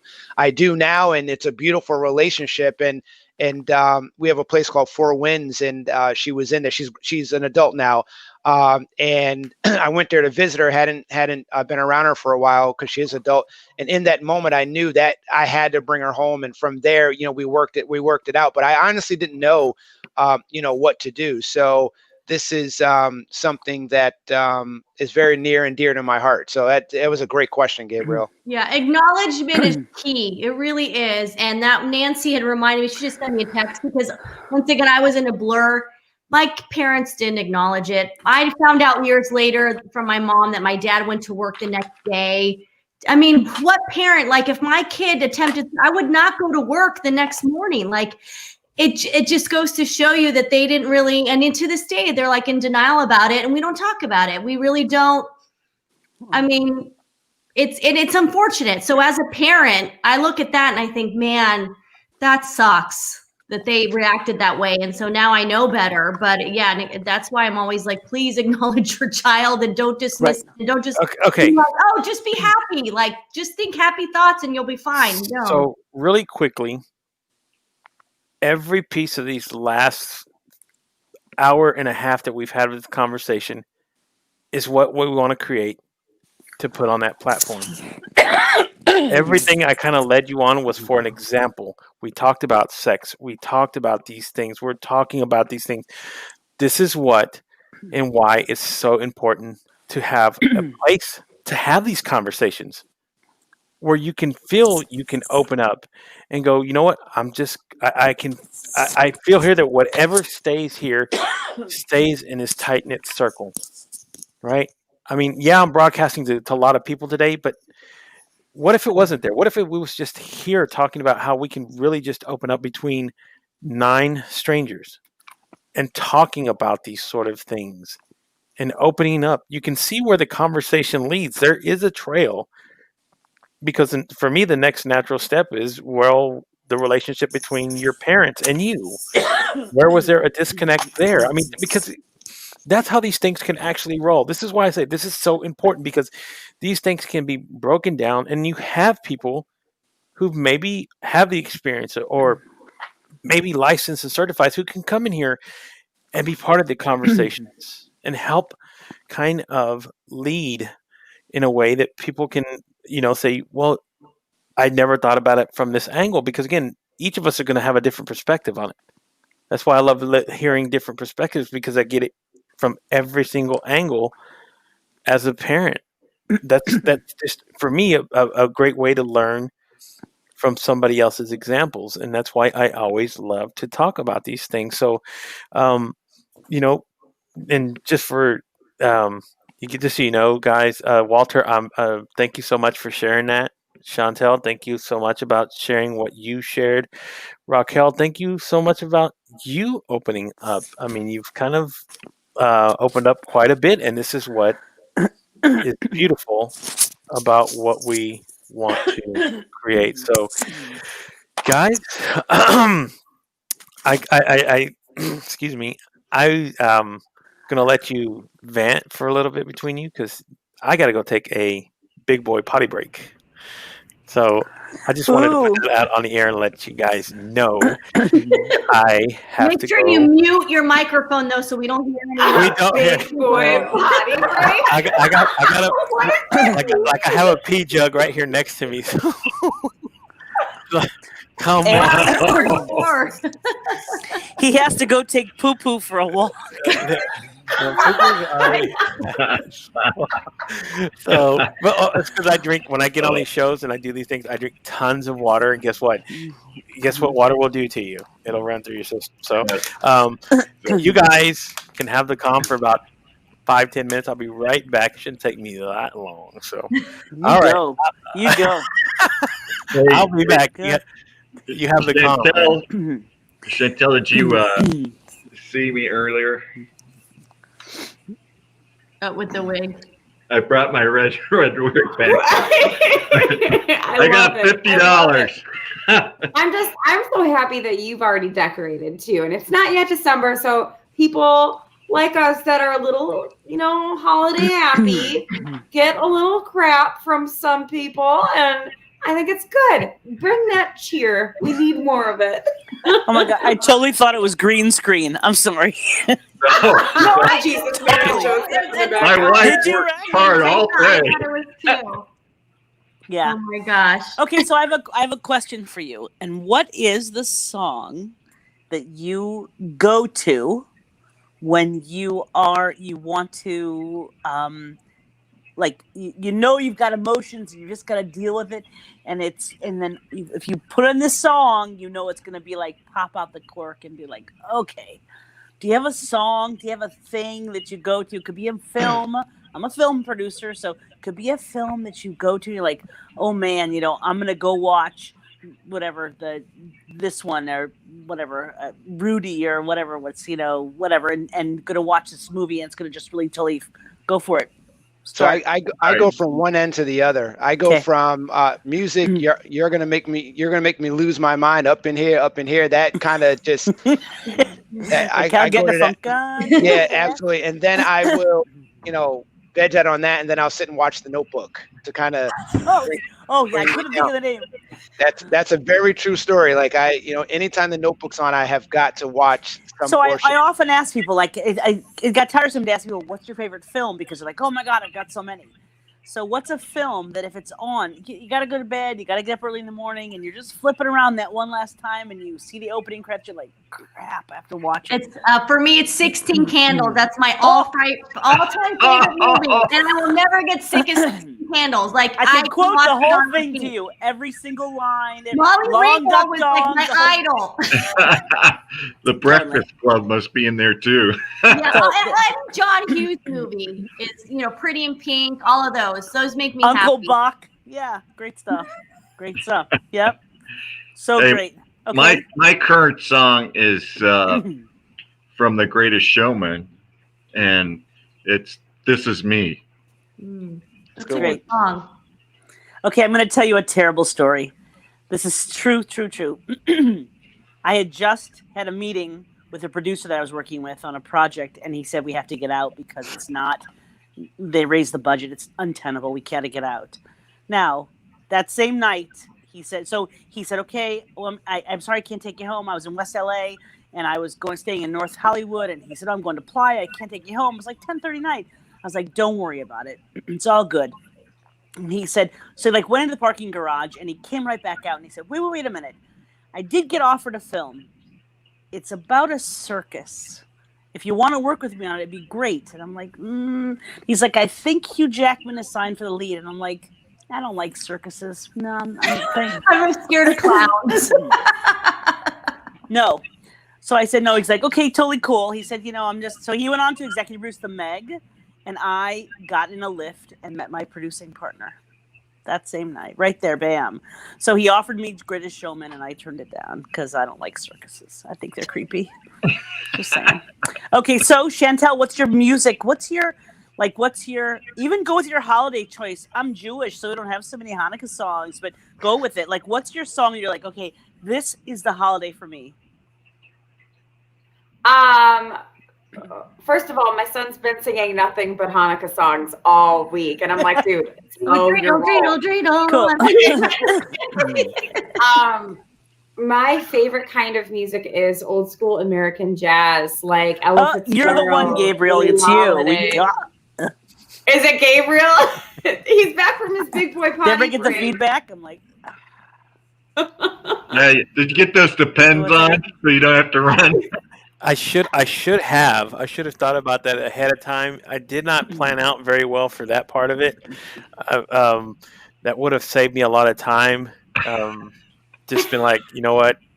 Kill two birds with one stone. I'm all about making the process simpler. So thanks for the suggestion. Next time I figure I'm going to do a 24-hour live stream. You'll have your Depends. I'll have my Depends, and I'll have Steve Sullivan.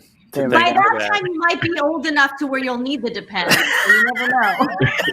Okay, I missed Chantel's answer because it just went total feedback. Ella Fitzgerald, right? Like one of. Yeah. Oh. She was great. Okay. So okay, Walter, we got you with the Notebook. Jason. What song? Is there a song? If you just really know that you need to vent or you need to let the emotions come out, is there a song or an artist or a movie that I'm a movie producer, right? So plug in and like, okay, this, and you're just gonna lose your cookies and like refresh and starting over, and then you're good, like reset. So what do you have a thing? My jams. You want my jams? Yes. Yeah. Christopher Cross, Ride Like the Wind. Ooh. No. I love Sailing. Sailing is so good. Sing it for me. I don't know it. Sing it for me. Walter, you're the singer, right? Sing it for me. Sing it. Come on. What? Yeah, I don't know that song. What's the name of the song? Ride like the wind. Ride like the wind. No idea what you're. No. Yeah. That was like 1981. Come on. That's Christopher Cross. He's so good. Yeah. Is that like a Tom? What was that in the scene? Is that like crisscross? Like well, it doesn't sound like my jump. Johnny Mac can make you jump. It was exactly the opposite of Christopher Cross. Yes, exactly. Like if you have like opposite sides of the Christopher Cross is, don't they call it yacht rock now, Jason? Like that type of music is yacht rock? Yeah. Yeah.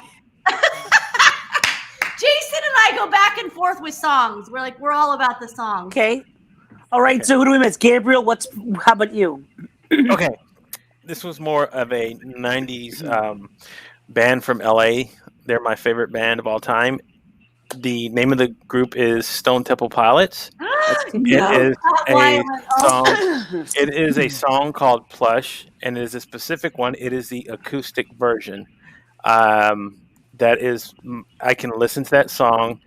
It can take me in a different direction every time I hear it. And that's what I judge whether or not a song is really good enough, is if I can feel it and it takes me in a direction of feeling better one day, if it takes me in a, wanting to be in another spot at that time. And for me, that's why each person has their own song and their own personality. For me, that is what my favorite song is, and Another I qualification. just like you even more. Like I already liked you, but the fact that I have that song right on my phone on my playlist, and so Yeah, I gotta mean, listen to the acoustic version. I can belt out a few tunes if you want to. Okay, one second. I have a feeling that Raquel has some serious, diverse songs going on her phone. I do. I've I'm got just everything thinking. from opera, classical music, all the way to hip hop to jazz. I like smooth Hey, jazz. you got any Johnny too. Cash? Oh, yeah, I got Johnny Johnny Cash. man. But Ring of Fire. Yeah. I love Johnny Cash. I'm eclectic as hell on everything. When I say I'm diverse on anything, I can go into just about any kind of genre. Even, classical. I love classical. There was a time when I was just listening to for almost a year and a half, just nothing but classical pieces of Who's music. your favorite composer? So I can get an idea, because classical can range too. Well, okay. So like you talking about, like Bach, or you can talk Bach's about my favorite. like you can talk about Rachmaninoff. There's even guys like Aaron Copland who've done later pieces. There's so many different Ludwig von Beethoven is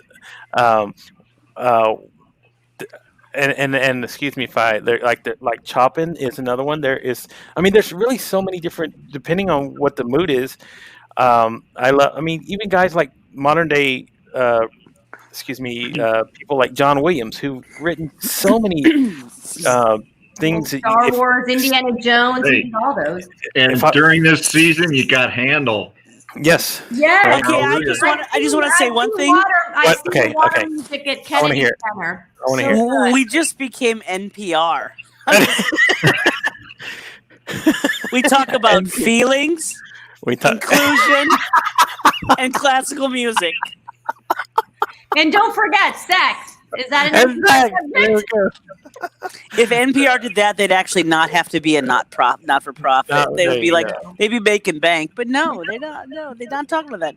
But seriously, it's like this is the middle of the night, and then get the NPR voice going, which makes me psycho because it's so slow. Thank you for listening to. Yeah, is there anybody still out there watching us? There are, I think. Well, remember, there's people on the other side of the world That's right. There's other that are people. waking up going, "What in the hell?" What did I miss? Wait, we started this hour with Raquel talking about her adventures, and now they're talking about classical music. About yoga pants and how I was attracting men in my yoga pants, and now we're talking usually, and I love usually like something like this would go to eventually to the racier side. Y'all started playing blue right away, and then when I came in, it just like I totally wanted to jump in that as soon as I got into this room, because what better way to light up a room than talking about those three letters? Right? And Chantel is the first to say it. What three letters are you talking about? XXO or? Yes, XXO. Yes, exactly. Walter, Exactly. Walter, if they were to hire somebody for news, you would be perfect for it, because you know how to segue into the perfect part. I do want to ask Walter a question. Have you, Walter? Where do you live here? I live in Albany, New York, upstate New York. Upstate New York, great.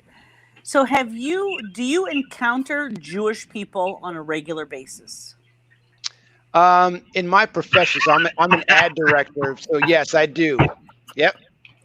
Do you encounter Jewish people who are Jewish in name, or they really are like observant, practicing, like don't answer the phone on Friday and Saturday kind of people like that? Is it kind of the gamut? No, not like that at all. Okay. No. Okay. So does anybody here currently? Okay, I guess Jason, you kind of have to like maybe exclude yourself a little bit of question. Like, does anybody here like have an Orthodox Jewish friend who's like, well, because I'm Orthodox and whatever. I'm just saying, but well, I do. Well, that'd be me. Yeah, right. Me. Her name is Wendy. Yeah, exactly. So from our perspective, there's a phrase that's used now that like Jason has a Jewish last name. I know nothing about your history. I know nothing. I know nothing about your genealogy. I got nothing. But then I would approach Jason and say, "Oh, he has a Jewish name. so Jason, when's Hanukkah this year? And You're you'd be like, hello. You'd be like, exactly. You'd be like, oh, you know what? I think it's in like 2 weeks. You'd be like, oh yeah, that's right. Cool. Thank you. And that for my people, that's called, I bageled him. I went over to him and I established some instant connection based on my perception of his religion. And if he answered, or he'd be like, Hanukkah, what's that? I'd be like, oh, I'm so Chanukah? sorry. Yeah. I love when people say that. Chanukah, what's Chanukah? Yeah. And so that's the thing. So my question to you, Walter, is and I'm getting a ton of feedback now because Gabriel's losing his cookies over here, man. He's headphones off. He actually took the headphones off. Are we have to give you CPR again like the other night? Oh my gosh, we're about to die on a. Please don't knock over the pea jar on the floor. My whole thing is that term bagel. Okay, I only have feedback. Is it me? It could be me. It could be you. Okay. So everybody seems to be muted. Maybe it's Bageled just you, Jason. Oh my. All right. Okay, keep going with your point. I'm sorry to interrupt. Okay. Hey, do you have any other guests coming on? Okay. I want to tag out. Oh, Steve's ready to go to bed. Okay, so here's the thing. Well, yeah, I would do so. Where is Steve? I'm only getting feedback. I'm sorry. So I'm trying. So Walter, do you have? If somebody, do you perceive? And I only ask you because you're. I just picked you. Do you perceive being in Albany, if someone walked up to another Jewish person or perceived them to be a Jewish person and bageled them, would you feel that was offensive? That was my question. And then I'll open it up to the rest of you, but like, whatever. My answer to you, bye, Steve. Bye, Steve. Sweet dreams. My answer to you is I would probably not feel one way or the other, because it's like I've got a lot of things I think about in my own world. And so if somebody came up and asked a person, I don't know what their intent is. I don't know why they're asking and not have to go and guess and figure it out. I don't really dive into that kind of mental space. So Gotcha. I wouldn't even be aware of it. Now, if that was something that was happening to me personally, I would ask a follow-up question to see what their intent was. But if that just happened to me randomly on the street, no, I would have no conscious awareness of that. Well, you know what I think is interesting, and I don't know if you found this. So, for instance, my dad is Russian, Romanian Jew. My mom's Mexican Catholic, but people describe me as a Mexican Jew. Like my entire life, I was like, why am I not a Russian, Romanian Catholic? Like, why? It's funny how people want to choose the Mexican and the Jewish. So even like Camilla Harris, she's black, but her mother's Indian, but no one says she's Indian. Like they point out more that she's black. So that's why I'm like, it's interesting how people, they tend to kind of also label you how they want to. And and that's where I'm like, I'm not a Mexican Jew. Like my mom's Mexican and my dad's Jewish. It doesn't like, I have other pieces and parts of me. But it's interesting how people just want to put like one or two labels. The easiest identifier, like the easiest, like again, walking up to somebody who you perceive to be something. I'm from Nebraska, so nobody ever talks to me, but that's cool because nobody's ever from Nebraska. But if they were, they would say, you know Warren Buffett. No, if I did, I wouldn't be here. You know, it's not like that. Like it becomes our geography becomes our identity. Just the way a small piece of us becomes our identity, as it were. A black man, a Mexican woman, like it doesn't matter because it's what we see or what we perceive. I know, Raquel, your first language is Spanish, right? You speak fluent Spanish. So I don't speak Hebrew. Don't even ask. And so when I speak Spanish, people are like, because I don't look Latina. I look Eastern European. I have the Russian Romanian side. I look like my dad's side, the light eyes and the schnoz. And so when I empiezo a hablar español, la gente se pone como que onda, no? But yes, that's what happened. But it just cracks me up because once again, it's like, you know, and then I obviously Gabriel the other day, I was like, where are you from? Because he looks Latino to me. And he's like, I'm from Texas and my dad's from Texas or whatever. Like, I was just curious. But Gabriel, you never answered the question. Like what they're in Mexico, where your family, your heritage. grandparents are both from Mexico. So yeah, that's where I wanted to know. Yeah, He's so from Texas, because my mom's Mexican, so that's yeah. what, So I think we kind of got sidetracked when we started to talk about And that. Chantel has 9 French names. Either you're from Montreal, or you're from France, or I'm just messed up. Nope, I have no French affiliation at all. It's all just a name. I married into the last name. That trunk is actually from Germany that my grandparents came over and, well, their stuff was in. They weren't inside of it. Yeah, but they were Catholic and Jewish. There were times. It's a free ticket when you could fit in the box. But I also think, this is an important conversation.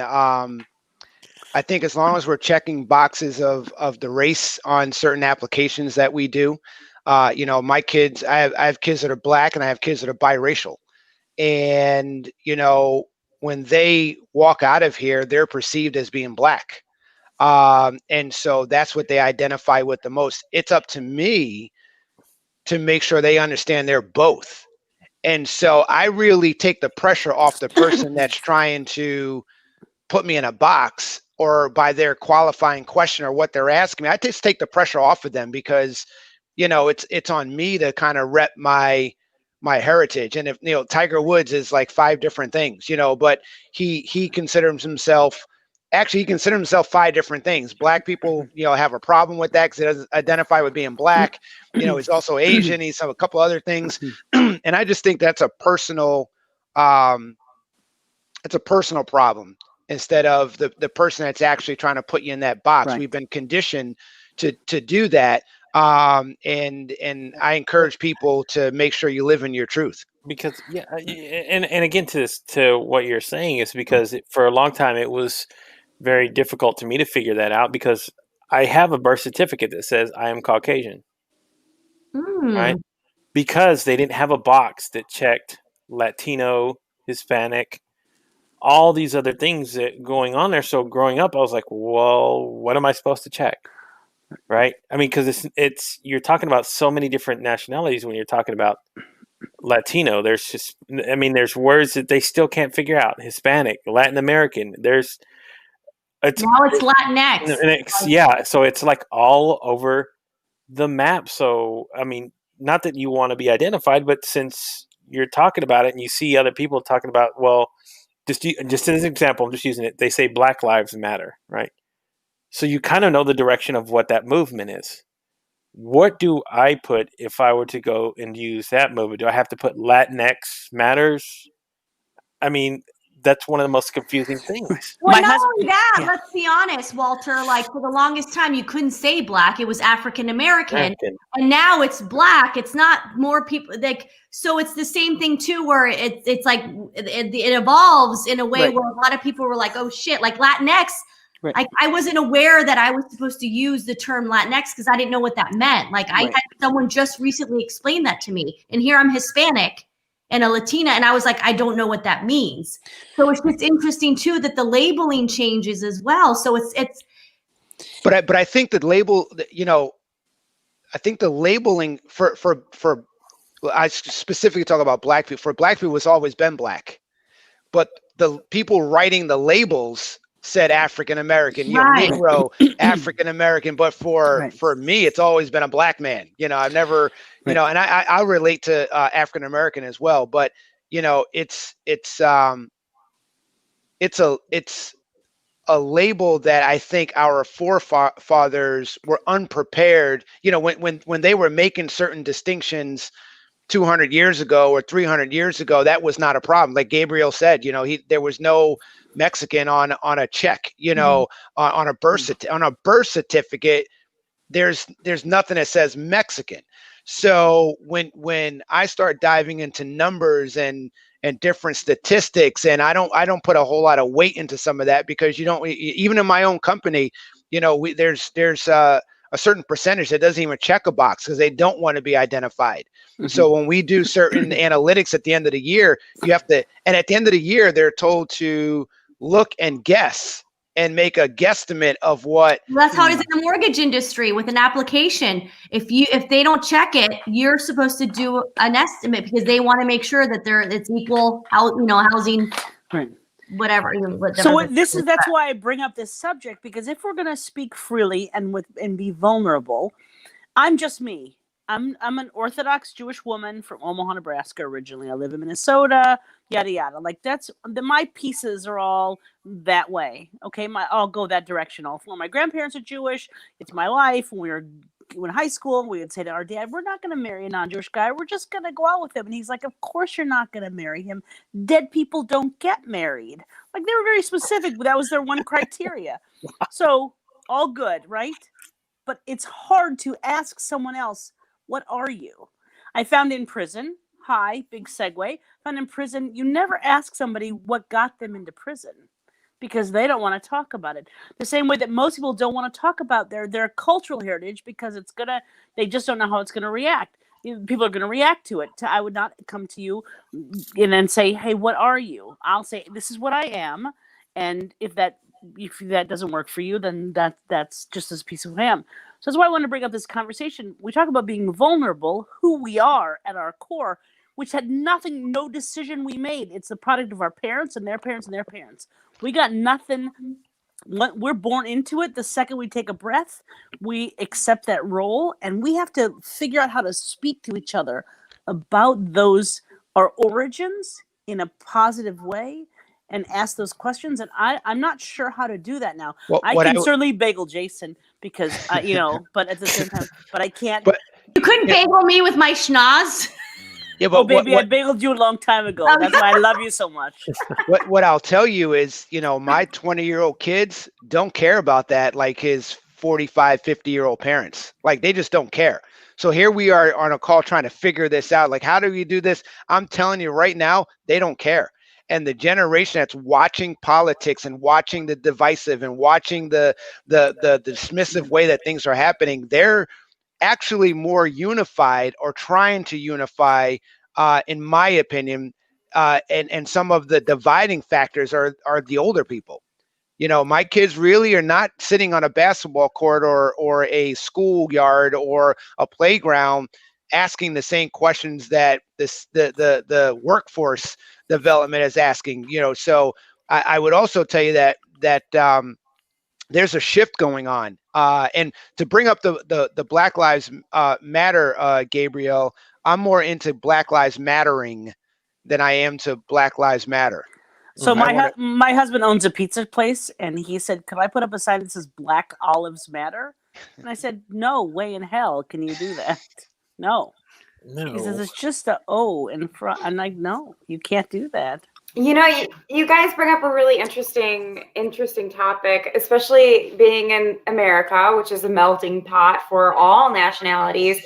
My grandpa on my mom's side and my grandpa on my dad's side were both adopted. Ooh. So not having that national identifier of knowing where we came from was always haunting to me, because whenever I had to check the box of like, what nationality are you, I could only use what I knew from my mom, which was half, and my dad, which was half, and still there's a bunch of question marks otherwise. So it's a really interesting part that I think it would be interesting to talk to somebody who is adopted on and what their story with identifying is.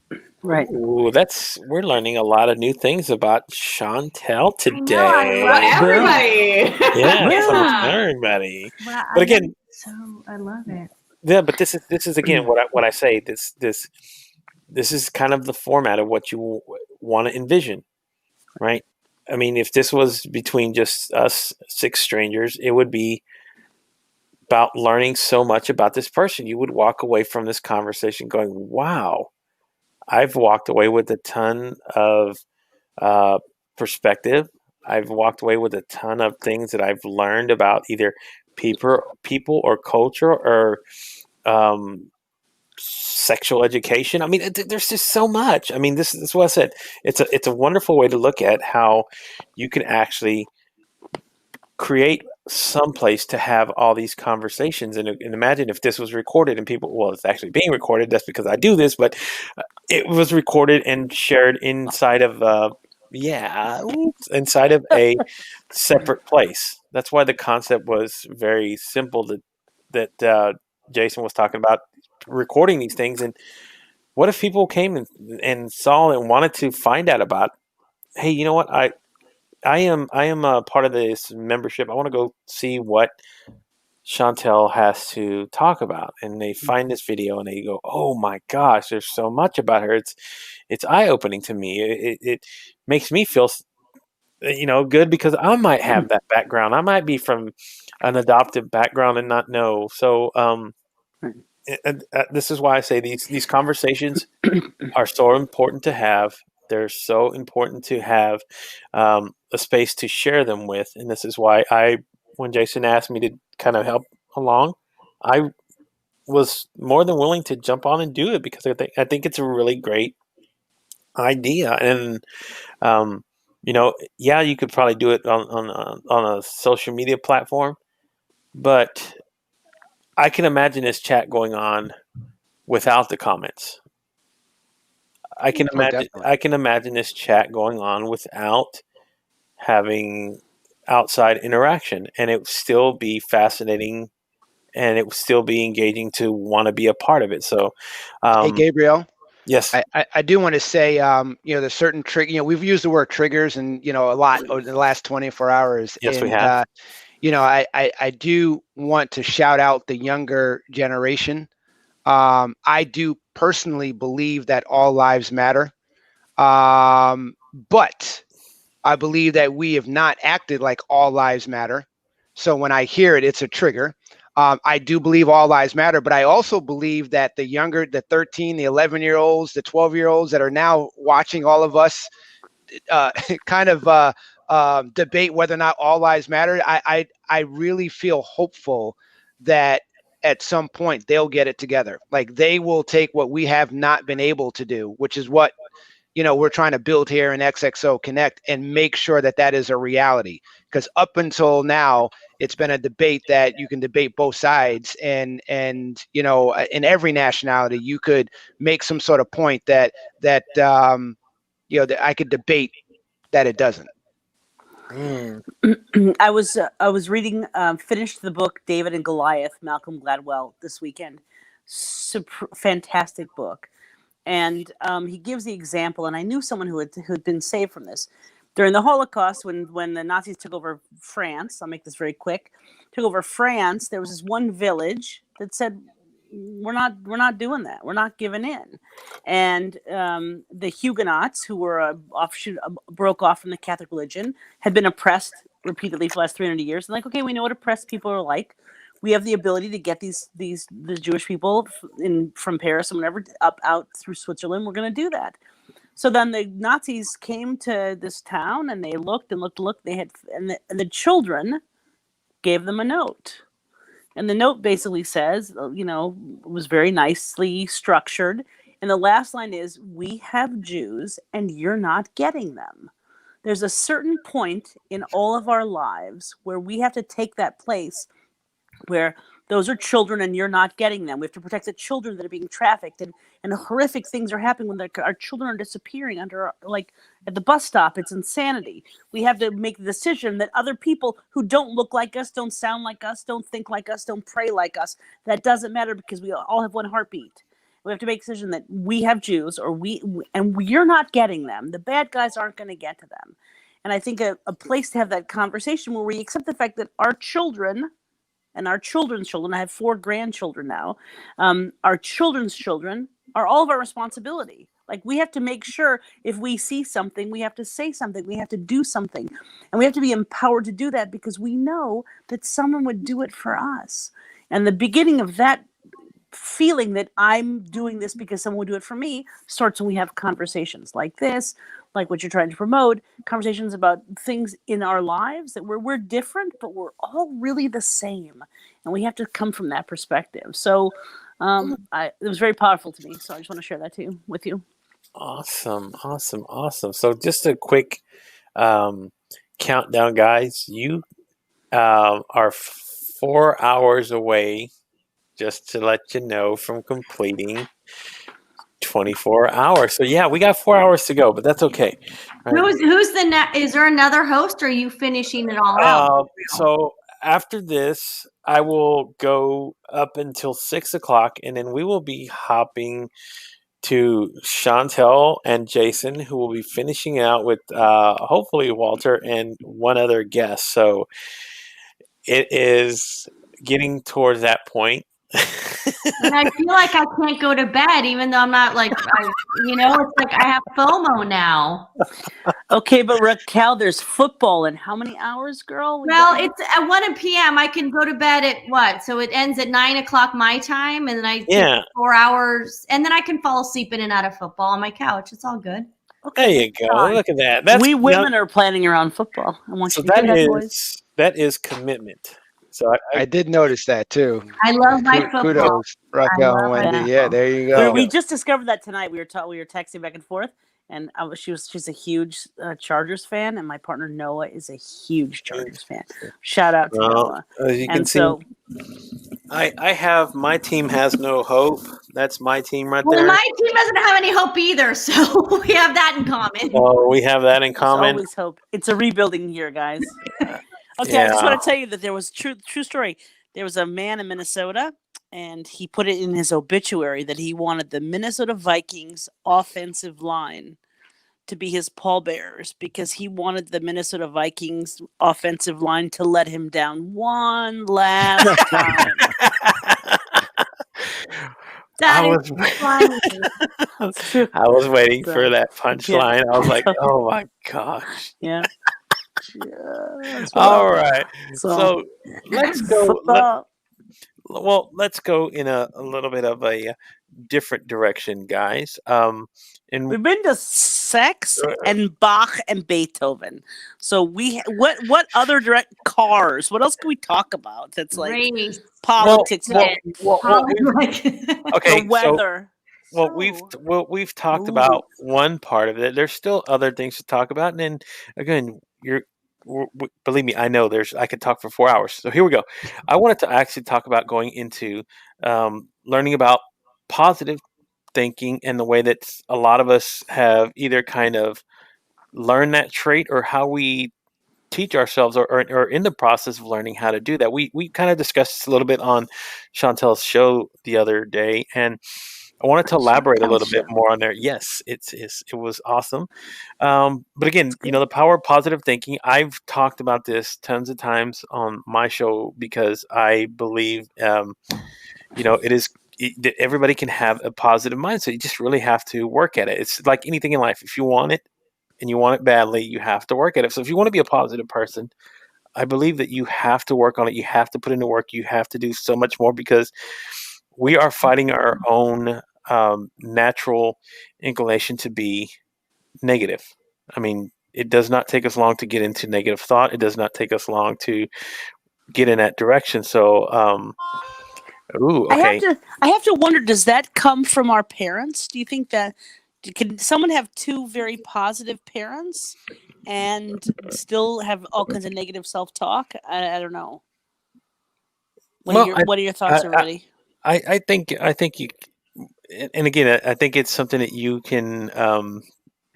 It could be done that way with your parents, but I think as you start to get older consciously, you start learning more about discovery, just like you do when you become an adult. That you can also learn how to change that mindset. I mean, it's one of those things that when you talk about, for example, alcoholism, right? You're either going to fall in the same pattern, or you're really going to hate it and want to head in the opposite direction of it. So I think it's the same sort of deal. I mean, you can be in that environment and somebody can come out of it falling back into the same pattern, and somebody could turn in the opposite way and be one of the most positive people. And you think, wow, your parents are such negative Debbie Downers. Why are you're like the complete opposite? I think that happens because I think it's either one of those two. So I think it's because somebody really worked at changing the mindset, right? I'm super curious to hear what your thoughts on that would be. I mean, you had that 4:30 in the morning revelation. This is necessary.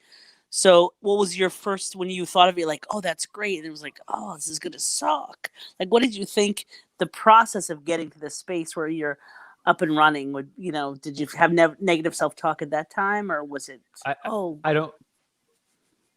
don't have self-talk anymore. So there was no, I mean, Ooh. when I there's no self-talk. So when I had it, it was already like, this is a gift. This is a download from the universe.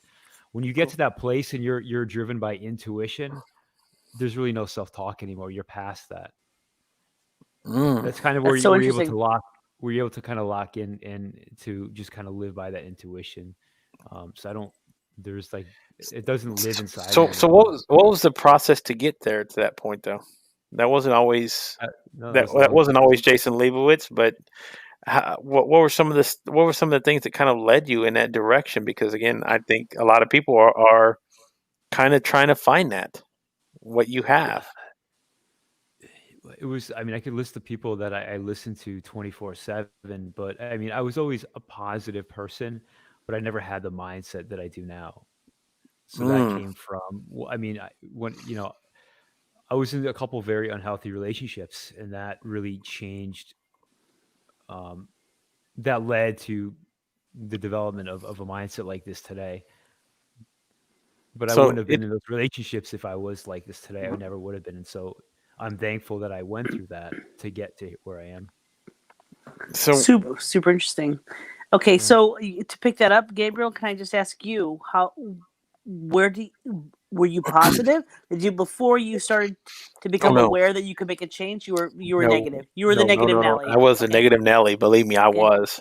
Okay. I was on the other end of the spectrum, right? And when did you realize this was not working for you? The negative aspect was not working for you. Was there a particular time? Yeah, about 2.5 years ago. It wasn't very long. It wasn't very long ago. It was 2.5 years ago when I injured myself through a work injury. And it kind of changed the mindset of how I had to approach life, because it made me see that there would probably become a time in my life where I would have to depend on somebody else, and not financial wise or anything like that, but I mean physically, where there would be a point. And for me, I was like, at the very beginning when I first started having to figure this out, I was trying to fight it like, I got it myself, I can do it, leave me alone, right? To the point where I really needed to open up and say, somebody's just really trying to help me. I need to change the way that I think about that. Right. So I started to transition myself into thinking, well, if I can do this way, maybe there's a lot of other things that I've ignored over my time that I can start learning myself. And those were kind of the genesis of taking my own path of figuring out to become the man of my own dreams. That's what I tell people. That's what I want to become, the man of my dreams, of who I see I can become as a person. So I know Raquel also had a great, I think maybe you talked about it with the other day when we crashed your show about, and I say crashed, I mean like crashed and burned. Crashed. We didn't burn. We burned hot. We burned hot, but we crashed. So you talked about the fact that your Queen of Goofiness is on your LinkedIn profile, and you came to be like, okay, this is just who I am. You shifted the meaning of goofiness in your mind, I think, from like, oh, to like, oh, that's like a thing. Now we all love you. So do you remember that transition for you when you flipped it? You know what's interesting is I was saying this earlier because Chantel was talking about it with Krista, the first guest, and about like finding your inner child. And for me, that's the goofiness, but I was just reminded, like, as you're talking to me right now, I actually have a colleague of mine where she thinks the goofiness is actually a defense mechanism for me. She thinks it's my way of like putting up kind of like a wall and not letting people in by being kind of that person that's like, all over the place. So now that I think about that, I was like, well, maybe then there's some truth to that. I don't know. I'm kind of in self-discovery mode right now, to be honest. Like, I feel like I'm going through this really like this spiritual awakening. So I'm learning so much about myself just every single day. I mean, today I've learned so much about myself just talking to others. And, with Jason, I called him the other day and I was talking about something that I wanted to go into, and he was amazing because he's like, Raquel, your energy right now is so amazing. Don't let other people like dim it, and like that energy going. Don't let that self-talk. And so that's really important too, is being surrounded by people that are encouraging you not to listen to that self-talk. And I'm getting better. I mean, I'm getting better at following my intuition and my heart, but sometimes you need those reminders. So when someone like Jason tells me that, it kind of puts me back into check. So I appreciate having friends like that. And I think that's why it is that, once again, the XXO, if you have that support and you have other people encouraging you, I mean, that goes a long way. It's the Nancy who drives you home. Yeah. It's that person you're like, okay, like this is the next step we have to take. And just letting us know that we have that, we have that next step. I have a fantastic business mentor, like just an amazing guy. And I don't pay him. I hope I pay him in gratitude. But he made his first billion by the time he was 43, probably. So he's just, he's just amazing. And I'm like constantly texting him and FaceTiming back and forth. And because I'm high maintenance, I'm just going to lay it out for you people. I'm high maintenance in that way. I need to reiterate. And it took him a long time. Took me a long time. He said, you have to be vulnerable. I'm like, fuck that. I'm not doing that. I'm not going to be vulnerable. What are you talking about? I can't. No way. And he was like, you have to be. And it was such a big shift for me. Like, all right, then this is my jam. Like I was going to hide from my story. And it's like, I didn't do anything. I went to prison. I didn't do anything. And then the judge takes me out of prison. He says, you're going home today. And I was like, okay, cool. And then I'm out. And then I'm like, okay, I'm just a normal mom. It's like, no, I've had like 1 million strip searches. Like, this is just weird. And he said, no, I'll get you back. And he did it. So I think we need those people that really can reach in and say the right thing to us at the right time. And that propels us to eradicate those negative. Well, that's why there's a lot of life coaches out there, and I mean, I truly believe it is inside you. Like the answers really are there if you really pay attention. But unfortunately, not enough people pay attention to their intuition and follow So you do have to have those people that kind of have to remind you of that, and that's okay. But I think at the end of the day, it's always been there.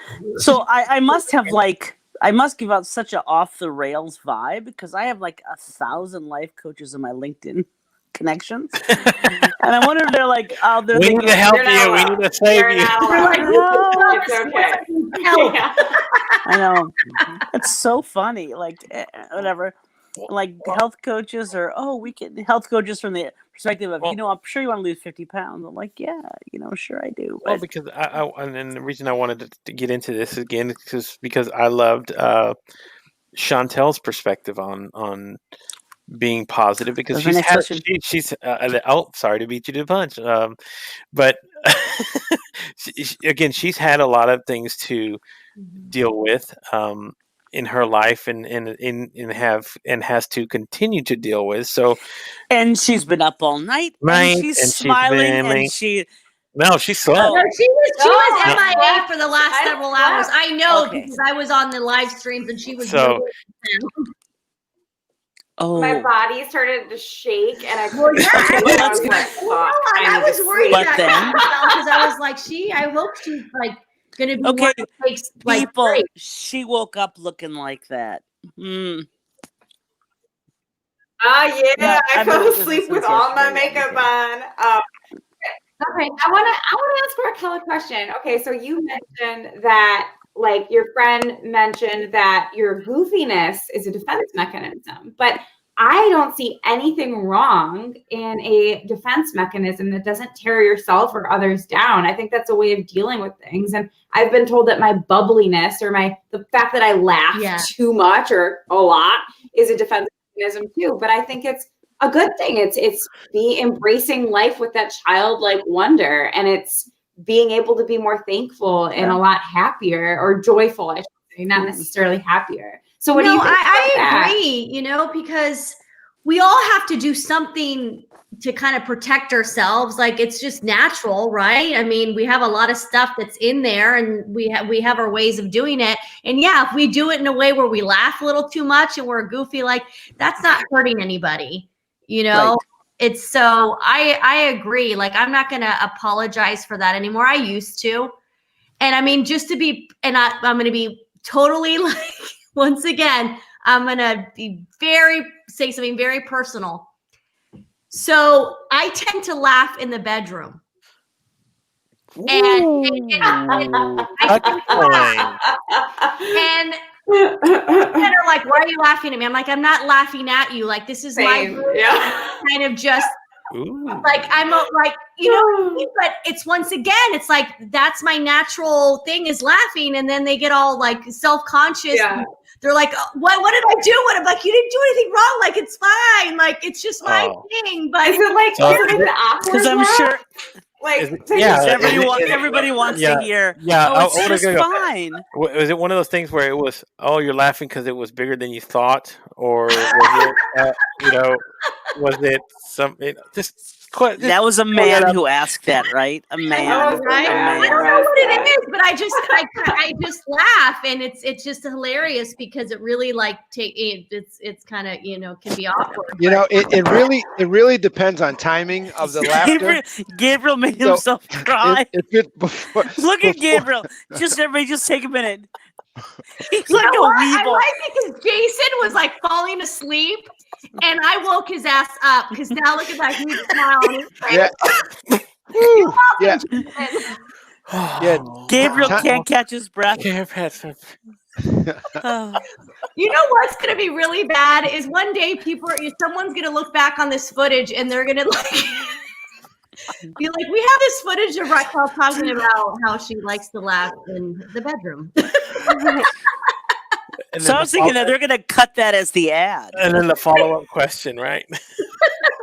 If you want to know more, then subscribe to the XXO platform. That'll be the teaser. We'll end it on that. You want to come in, check out the video. No, there it goes. She reminded me that the laughter really is it's like, I don't know, it really is a defense mechanism or some way to make me feel okay. I'm not sure. Maybe I should go to therapy. So I don't know that it's a defense mechanism per se. Can you hear me like reverb? Okay.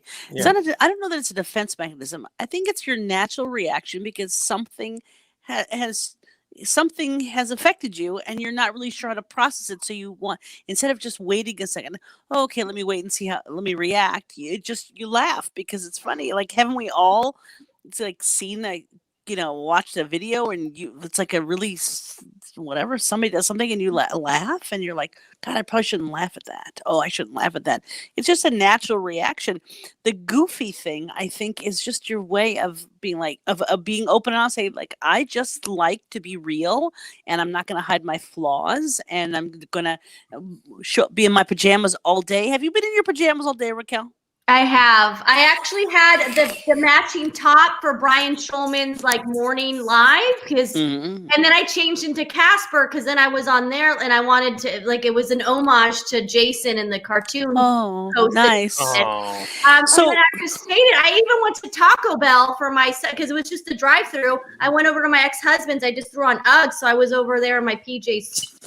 Okay, I just want to say one thing. So I said to her, "Oh my God, you're gonna throw on sexy PJs, aren't you?" And she's like, "I don't own sexy any PJs." So Casper is pretty sexy, I guess, for some people. So? Anyway, yeah, it's not doing it for me, but he is see-through. So I was gonna say he is see-through. So yeah, he's the friendly ghost. Although his best friend's Wendy the witch, so go figure. Anyway, so but I think it's really important to not minimize the fact that, or not throw goofiness.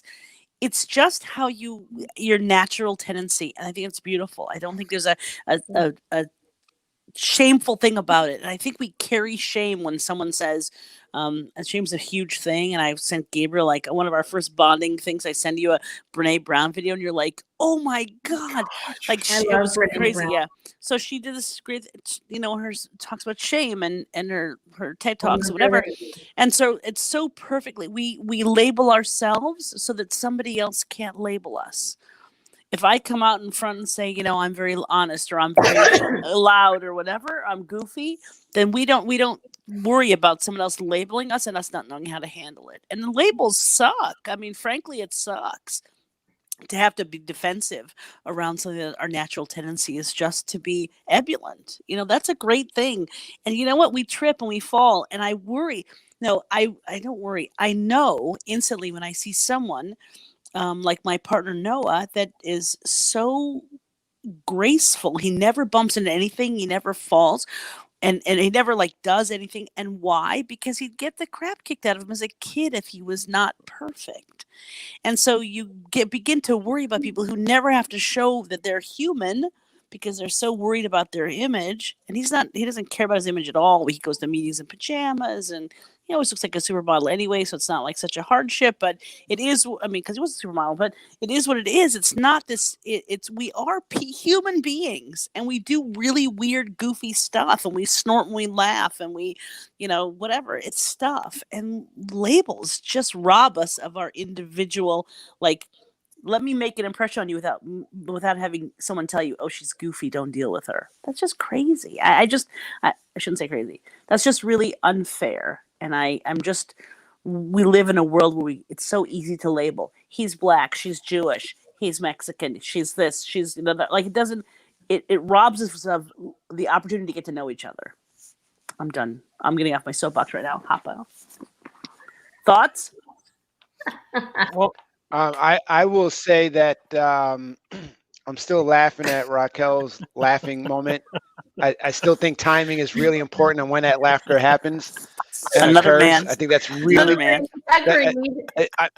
It's real crucial. And I probably want a warning about that. And what you're saying, Wendy, really is true. It's a shame that those labels and everything, but I'm trying to think about that in real time. And I think I'd have a quiz for you at that particular point. I'd take out a notebook and I would start asking questions and find out more. But, I also think there's beauty in embracing that with your partner, and his acceptance of that is key.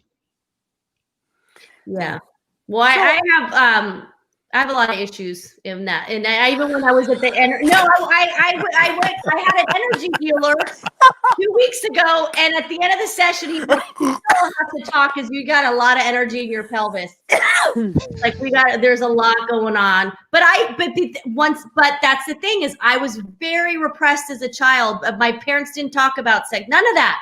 So it's the fact that I was a virgin up until I was 22 with my ex-husband just goes to show you too that just the whole prudeness, I just never embraced my sexuality in any of that. It was very taboo. And here I'm 45 and I still have kind of issues. So it's powerful stuff. What happens in your childhood? It's amazing. So I grew up in a house where mom talked about everything. My mom talked about everything. My parents still, to this day, even my brother and I had a conversation about this the other day. My brother's 40, he's gay, and he's also not, he's very open about being gay, but he's still not a sexual person. Right. We are, for whatever reason, we have this shame behind sexual. Well, here we go. Here we go. This is going to lead us down another rabbit hole that I really want to take us down. First of all, you absolutely need to change that phrase just right now. The rabbit hole. We've had her rabbit. Stay on the rabbit in the Chinese calendar. We've had her pelvic energy in your rabbit hole. Here we go. Second thing is, you're gonna lose me because I'm about 3% on my phone. Okay. Not because I don't want to be in this conversation, but I don't want to be in this conversation. I'm just kidding. Okay. Here goes. Okay. As a parent, if you have not yet or how did you approach that conversation with your kiddos about the birds and the bees and crossing that plateau of what sex is and what it actually means, you know, in a relationship, or, you know, just teaching them about what actually is the act of having sex. So have you had to cross that plateau yet? I know, Wendy, yours are older, so I'm pretty sure you have. I mean, let me just say this. Thanks to the internet and social media, I didn't really have, my ex and I did not have to have that conversation, because my son at age 12 was already getting Snapchats of naked women, like naked women. And it was horrifying, but this is, and I was pissed off because luckily my kids are open with me. He's 19 now. So I remember he was like 12 or 13. I came over, I divorced, went over to my ex's, and he's up in his room and we were talking, and he's like, Mom, oh my gosh, like I was a nervous wreck last night, or something to that effect. I'm like, what do you mean? He's like, I got my first nude pic. I go, what do you mean? He goes, yeah, this girl Snapchat me. And I go, and how did you, like, he's like, I was freaking out, Mom. I think even Dad like knew something was going on. And this is what's sad too. The first thing I said is, did you delete it? And he's like, yeah. I'm like, don't you ever freaking screenshot that shit and send it to anybody. I said, that's child pornography right there. Like, the fact that I had to have that conversation with him was horrifying, first of all. And then second of all, I was like, how did that make you feel? And he was like, well, it just was weird, Mom. And I was pissed off because it made me so mad and so sad that these girls at that age are already sending nude pics to boys. And so we never had like a sex conversation, but it just goes to show you that these kids are learning stuff way before we think that we need to talk about that with them. It's so early. It's so early in the Going development. on porn sites, it's so you early. can easily go into whatever. And then this is kind of funny. Oh my God! Once again, keep in mind. All right, let's. So everybody goes like this. And my son was he was in high school, and he's like, Mom, did you take my condoms? And I go, what? He goes, my box of condoms are missing. I go, wait. First of all, what the heck? You have condoms? And second of all, why would I steal your condoms? Like, believe me, I can get my own. Like, I don't need to be stealing yours. And I was like, where are they? I don't even know where they would be. He had them in a drawer, and apparently I don't know where they ended up, but then I was like, who bought them for you? And apparently one of his friends bought them for him. And he goes, well, Mom, you should be happy that I would be even using them. And I'm like, well, are you having sex? He's like, no, but just in case. And so I couldn't get mad at him. At least he was like being prepared and going to be safe about it. But like, those are the type of interactions I'm having with my kids, because like, I just, unfortunately, am not thinking about, I need to sit down, have that, because they're already being exposed. And it's just, I mean, even my ex-husband, when we took him to college, I unpacked his stuff and there was a box of condoms. So I was laughing and I put in his underwear drawer, and then you were laughing. Oh, I'm surprised. Yeah, I was like, oh gosh. And then later, like, hey buddy, your stash is in the underwear drawer. Like I put it in. He's like, what are you talking about? My ex-husband goes, I bought those for him. Oh. And you did? And my son didn't know that my ex had bought him condoms, and he was like, I don't want any grandchildren while our kid's in college. I'm like, no, that's right, that's correct, but that's like how we've interacted. So what would you have thought if when you told him I found your stash, you go, what? You found my weed? Yeah, well, that's another story. But okay. So yeah, that's how we over sexualize girls too. I mean, you go into a section when it's supposed to be for 7-8-year-old girls, that size clothing, and they're dressed like prostitutes. They call it there's a name for it in the industry. They call it prostitutes, and they specifically see through and things, and it's just it can alter a girl's perception of themselves. Obviously, they're saying girls on the internet. It's really hard. It's very, I live a very different kind of life, and it's just really hard to watch because it doesn't lead to good things. It doesn't, like my daughter she's 16 and she still asks for my approval on clothing. Like if we go shopping, I go in the dressing room with her still sometimes, and I'll be like, nope, you're not buying that. And she'll listen, and she's like, okay. Like, so I luckily she still values my opinion. and when I think of those things. So I'm able to monitor like what she walks out of the door in. But her friend, like sometimes I'm like, oh dear Lord. Right. It's not a good look for you to look. It's hard. I mean, really hard. the latest look is like the short shorts, and then they wear sweatshirts that go over the shorts, so it looks like they're wearing just a sweatshirt with nothing under. Mm-hmm. And they do that in the winter. I'm like, sweetie, it's freaking freezing outside, and you're wearing shorts with like, So I am going to lose you guys. This was great fun. Thank you so much for allowing me to step into this conversation.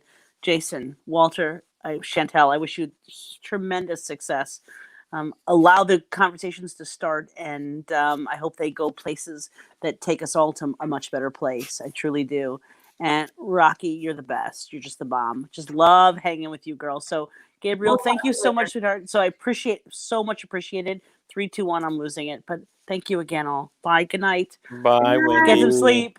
Bye. It's asleep. We are at the let's see, 3.5 hours, almost a little less than 3.5 hours, guys. So the clock is ticking down. I feel like I should have a countdown timer. Whose idea was this?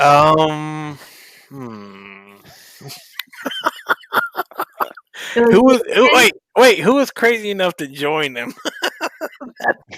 That's why. You could tell somebody to say, "Hey, guys, let's jump off a cliff," right? Okay. Yeah, I would probably go with him. That's for sure. There you go. That's good. That's trust. Right? Yeah, I'll bring Have you guys been raising a good amount of money? We're under our goal, for where we want to be. We'll strategize again probably on Monday, but I think that there was some things that came out of this that money couldn't buy. So we have some insight. Yeah. We have some things that we'll talk about it internally, but yeah, we're under our goal, but we have raised some money. I want to kind of chime in on that parent conversation because I totally screwed that one up, Gabriel. So I've got 6 kids, 3 boys, 3 girls. And, I consider myself a great parent because I messed up so many things and had to self-correct, as you mess up with the first one, then you got the second one, you try to figure out a few more things. Why you have so many kids? Because you just still like, let me start all over again. It got easier. Let me start all over again. It got easier to raise them as they got older because, now your 10-year-old is teaching your 5-year-old math. It was really actually the way we structured it in my household. It was actually very good for scholastic reasons. But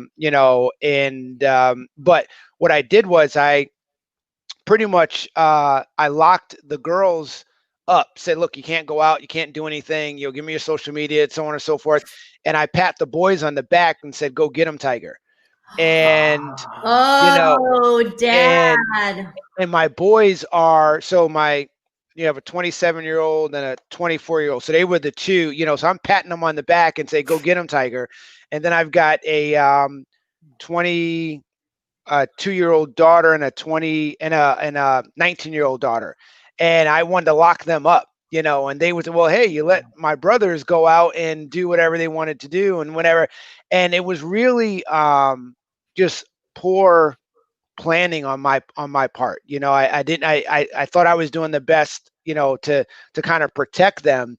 And then I started to realize that I had to empower them with the same type of information, that I was same type of freedom, but just give them the power to choose.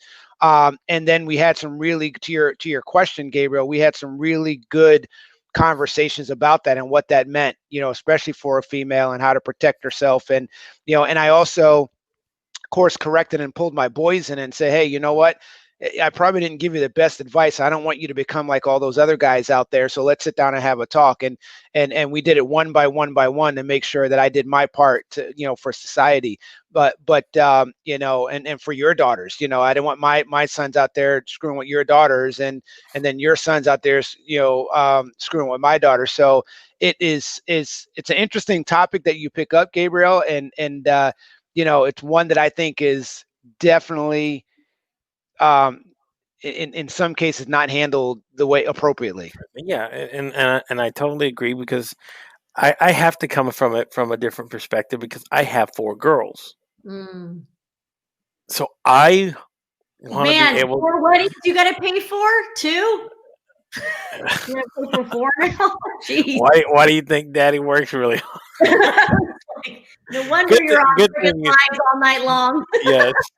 So, but to the point is, I want to be able to approach that from the perspective of saying that, because I can only give you the perspective of a male because I've been a male since I was born, but I've never approached it from the other way. So hearing the perspective from a female about what that is for them, where they had to learn what it was to learn about sex and the way it is, because again, I hate to say it, but a lot of the times it's more of the approach that Walter has, that he kind of said, hey, if you got a boy and a girl, it's, hey, Adam boy, go get them. And it's the other one, hey, you not dating until you're 21, 20, so I want to be able to say, I've heard people who have gone through the process with their own children and have discussed this, and maybe there's a perspective that they have that I haven't thought about that will kind of help me ease into it and figure it out to maybe I can give them my perspective along with the perspective of a female that will kind of be a little bit more helpful. So I want to be able to just educate them a little bit more about the process. I know me and my wife are going to do it together, but again, I want to be able to be understanding about it, because again, it is the other way around. So what is it for you guys? And what were the things that you kind of learned?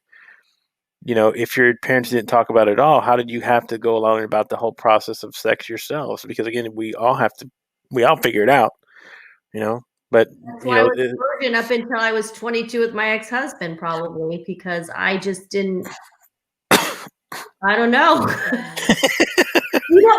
But what's funny about it is that my parents didn't talk about it, but yet my mom being Mexican and not in the Hispanic culture, I mean, they're very sexual in that culture behind, like the men all have lovers. Oh yeah. It's one of those things. So I just remember that they used to joke around about it because I was honest. They knew I wasn't having sex. I wasn't sexually active. So my mom one day, because my mom's brother is a filmmaker in Mexico. And so apparently my aunts and uncles would ask, like, is she still a virgin or something? I don't know why they're talking about whether or not I'm having sex or not. All I know is that my uncle was like, oh, she's still a virgin. And my mom's like, yeah, I'm pretty sure. He's like, I'm going to do a movie of like the last standing virgin on earth or something to that effect. But like that, they made fun of me of not having sex, but yet they wouldn't talk to me about it. It made me feel kind of shameful about it. So it was like a very weird kind of vibe about it. Yeah. Because that's one of the things I want to make sure that I cross that plateau with my kids. Now, what they do once they have the information, once I've had the talk with them and they know about it, hopefully we pass off enough knowledge to them so they can kind of make their own judgments that hopefully will be good judgments in that moment when they get there. But again, I want to be able to do that and have that conversation with them, because I don't want to be one of those parents that kind of like what yours were, that swept it under the rug. Yeah. I mean, let me my daughter and her friends. Like see, the thing with me though is, yes, I waited till I was 22, but I like that because I'm able to have the conversation with her and her friends and say, hey, you don't need to give it up for a guy to like you. Like you don't need to do that in order to attract a guy. I said, if anything, I think that I had such really good guy friends and I was part of the inner circle. Like I was that girl that would hang out with the basketball team, like at the bars, but because they knew I wasn't trying to get in their pants, or if anything, they respected me more because of it. Like that, and that's where I was trying to explain to my daughter and her friends too. Like, hey, boys, you think that they want you to give it up, but a lot of them will respect you more if you don't. And I'll tell you something to throw a monkey wrench into, Gabriel, what you were just saying, a little wrinkle. Anna is thinking in my brain right now. the interesting thing about what you said about wanting to be that parent to have that conversation, at what age do you have it? Do you have it at 9? Do you have it at 10? Do you have it at 11? You know, do you pull away their electronics so that they don't, see those things at 10, 11, and 12, but they see it on the bus with their friends? I mean, it is a very interesting dance in today's time with social media. And movies, though, but if you look at the TV shows and the movies, I mean, just the content that's in those movies now. I mean, like I was watching a holiday movie on Netflix with my daughter, and there was a blowjob scene.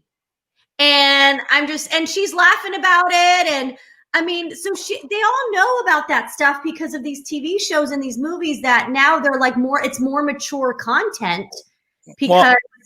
Well, I agree that they could probably see that, but what I also want to do is be able to explain to them what it is and why it's so important, and what are some of the things that can happen if they do. Because again, yeah, you can understand it, but when you get in that point, I know my wife's her best friend's daughter got pregnant at 15.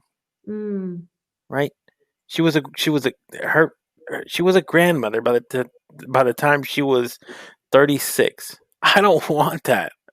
Now, I won't be able to, because mathematically that'll be impossible for me, since I waited so long to have kids in my life. I waited till I was 32. So at least I will be in my 50s before any kind of opportunity like that. But I see that because of social media, because of technology, because of movies and entertainment, the point that you have that conversation has accelerated very quickly. So my oldest daughter is 13. We've already had the talk. We had to talk with her. Was she like, ew, I don't want to talk about her? Was she actually very receptive to what you had to say? Well, that was the thing. It was kind of at first that way, where she was like, oh my gosh, are we really going to be doing this? And I was like, yes, we're really going to be doing this, because you got to know. I mean, they're starting younger and younger and doing these things out there in the open. So you want to be able to say, you know what, you have to at least to know that I know that I've consciously told you about what this is, what can happen.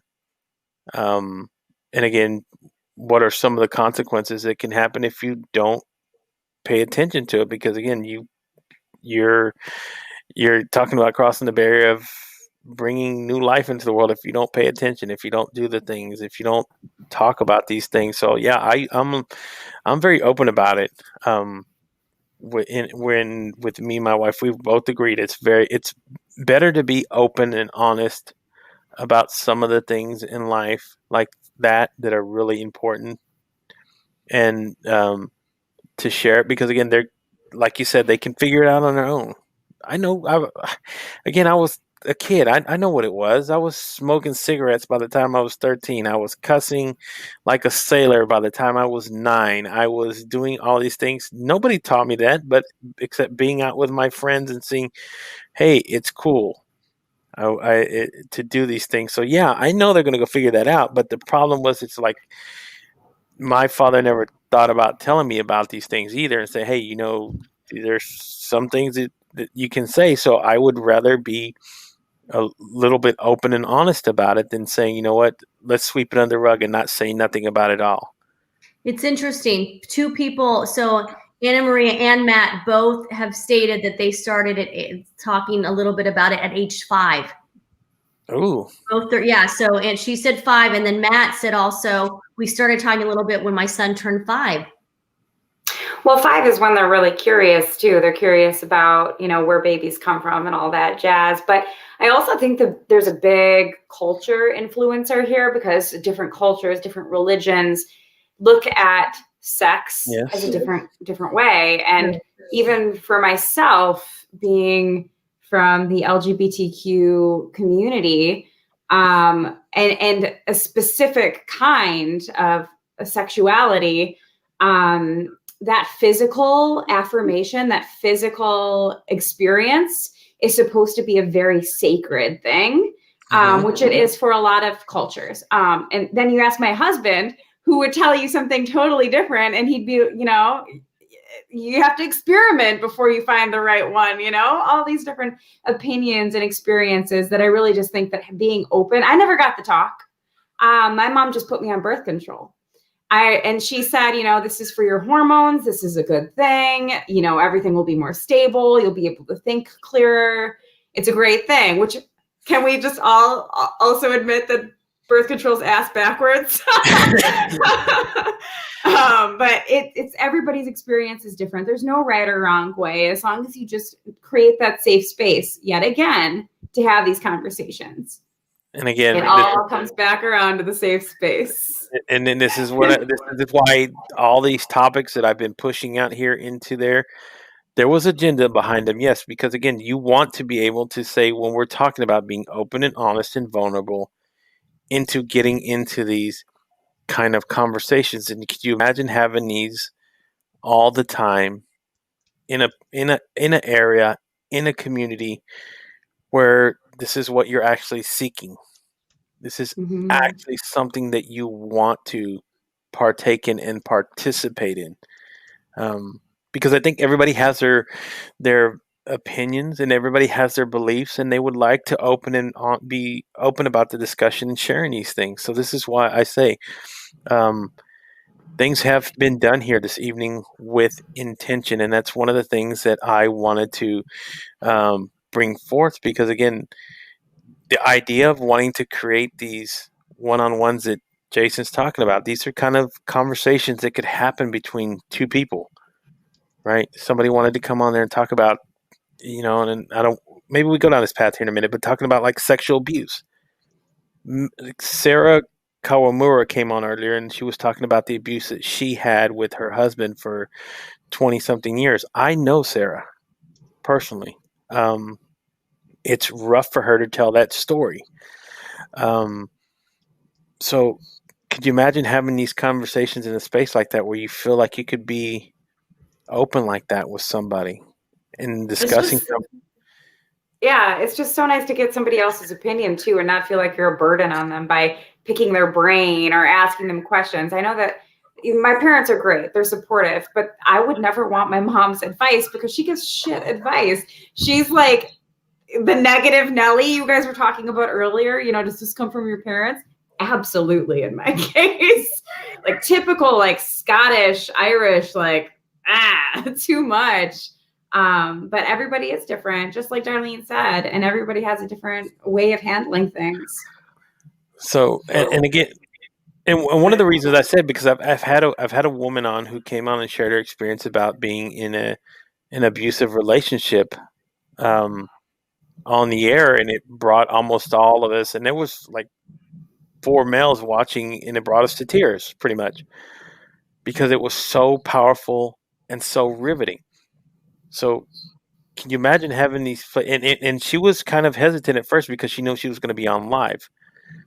And the thing is, I told her, you don't have to. I kind of just told her, you know, but if you want to be courageous and be impactful, and there's somebody out there who's going to find what you have to share so valuable, you know, you can come on and still do it. So she went through it, and we got through the interview, but afterwards I had 4 grown males who got together afterwards who were so moved by what we watched that we had to talk about it. I would have loved to have a space to go do that. I would have loved to have a thing. You know what? I just saw this interview. It was so freaking powerful. I need to go have a conversation. There's 4 other guys that want to do this with me. Let's go. Or 4 other people. So it would have been nice to have that.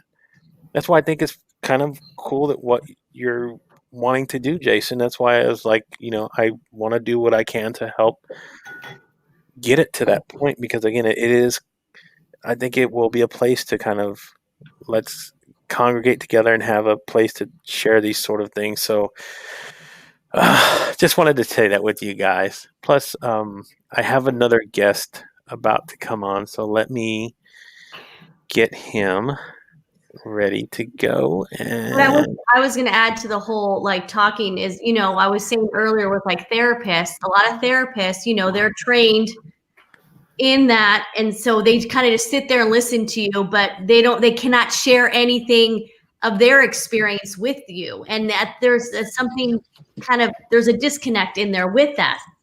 When it, and I'm not saying therapists are bad. I'm just saying that it does help when you actually know that person has experienced the same thing, and then there really is that connection, as opposed to a therapist is just like, tell me more, and how does that make you feel, and kind of the. No, Raquel, it's interesting because it's almost like a higher power, and so we hold back from our therapists because we don't want to be judged by our own therapist. So Exactly. it's not a conversation, and I'm not downplaying therapy at all, but this is what happens is people will hold back from a therapist because they don't want to be judged, but to a stranger, on someone that they look at as their same level, where it's a conversation in a safe space, they're able to start at least opening up and have those conversations. It has to be the right place for it, but they're able to open those conversations. Yeah, which is really interesting. And I think actually you mentioned before where you held back from a therapist also, and it's totally. a common thing. But not only did I hold back, it was very unhealthy because she was our family therapist. So that even more so, I was like, well, she already sees the rest of my family, and now I'm seeing her individually. Hell no, am I opening up? Because God knows what she's. I mean, I didn't understand parent and doctor confidentiality. I'm just thinking like she's going to go tell my mom and dad that I just said this in the session because she knows them because we do family therapy. So it was just super unhealthy. Yeah. So. I see David's here. I'm here. Dave. Hello, Mr. Mumford. Thank you for joining us. Hey. We've been waiting on you so we can bring some of that energy. Yeah. I don't know if you know, but they've been on now for 21 hours. So I've been on off and on since. What time was that, God? About 2 o'clock. Well, actually, and Jason's actually Jason's been on.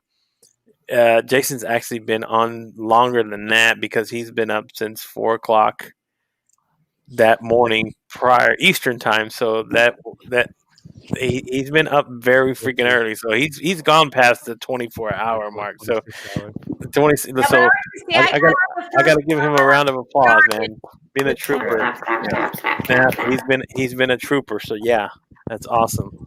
Yeah, I've been catching since about 2 or 3 p.m. yesterday afternoon. So I've been on. Matt Canyon, what is up, Matt? Thank you so much for commenting, Matt. You're incredible. What does he do that he's at 6? It's almost 4 a.m. and he's working. What is he? Oh, Matt is a beast. I don't know if you know who he is, but man, I don't. All I know is that it's going into Sunday and it's 4 a.m. and he's like, I gotta get back to work. I gotta work. Yeah. Matt's one of those people that you want to talk about getting fired up. He's kind of like another kind of Michael Ray that just comes. Oh, dude, yeah. It just comes in.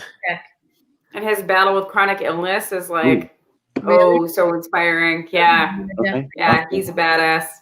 Yes, so David, what's your story?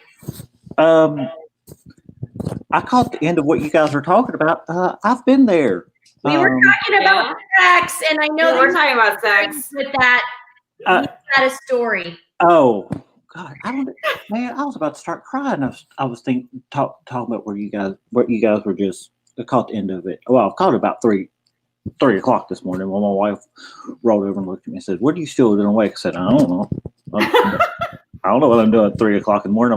I was on here at 3 o'clock this morning, listening to you guys all night." So, oh my gosh, I don't even know where to start with if you wanted me to share my story. Oh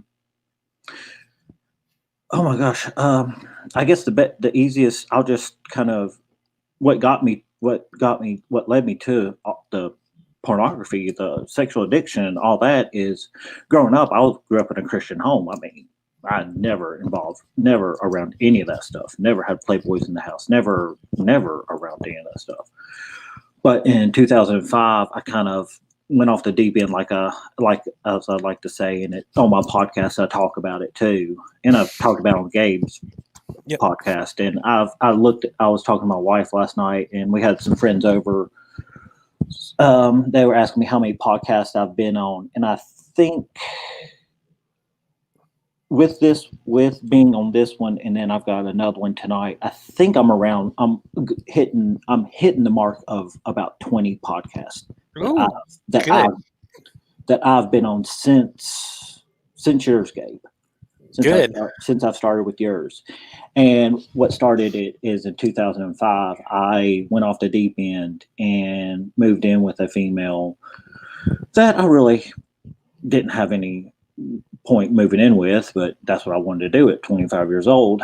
And when I moved in with her, I shut out my family. I shut out everything that I knew was right. I shut out everything that I grew up.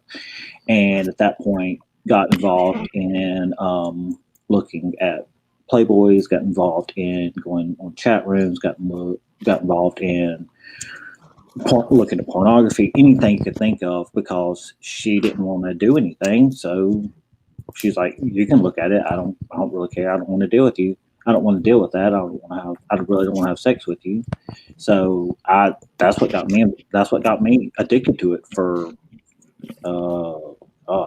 almost 5 years, until for 5 years, and then I kind of struggled off and on for.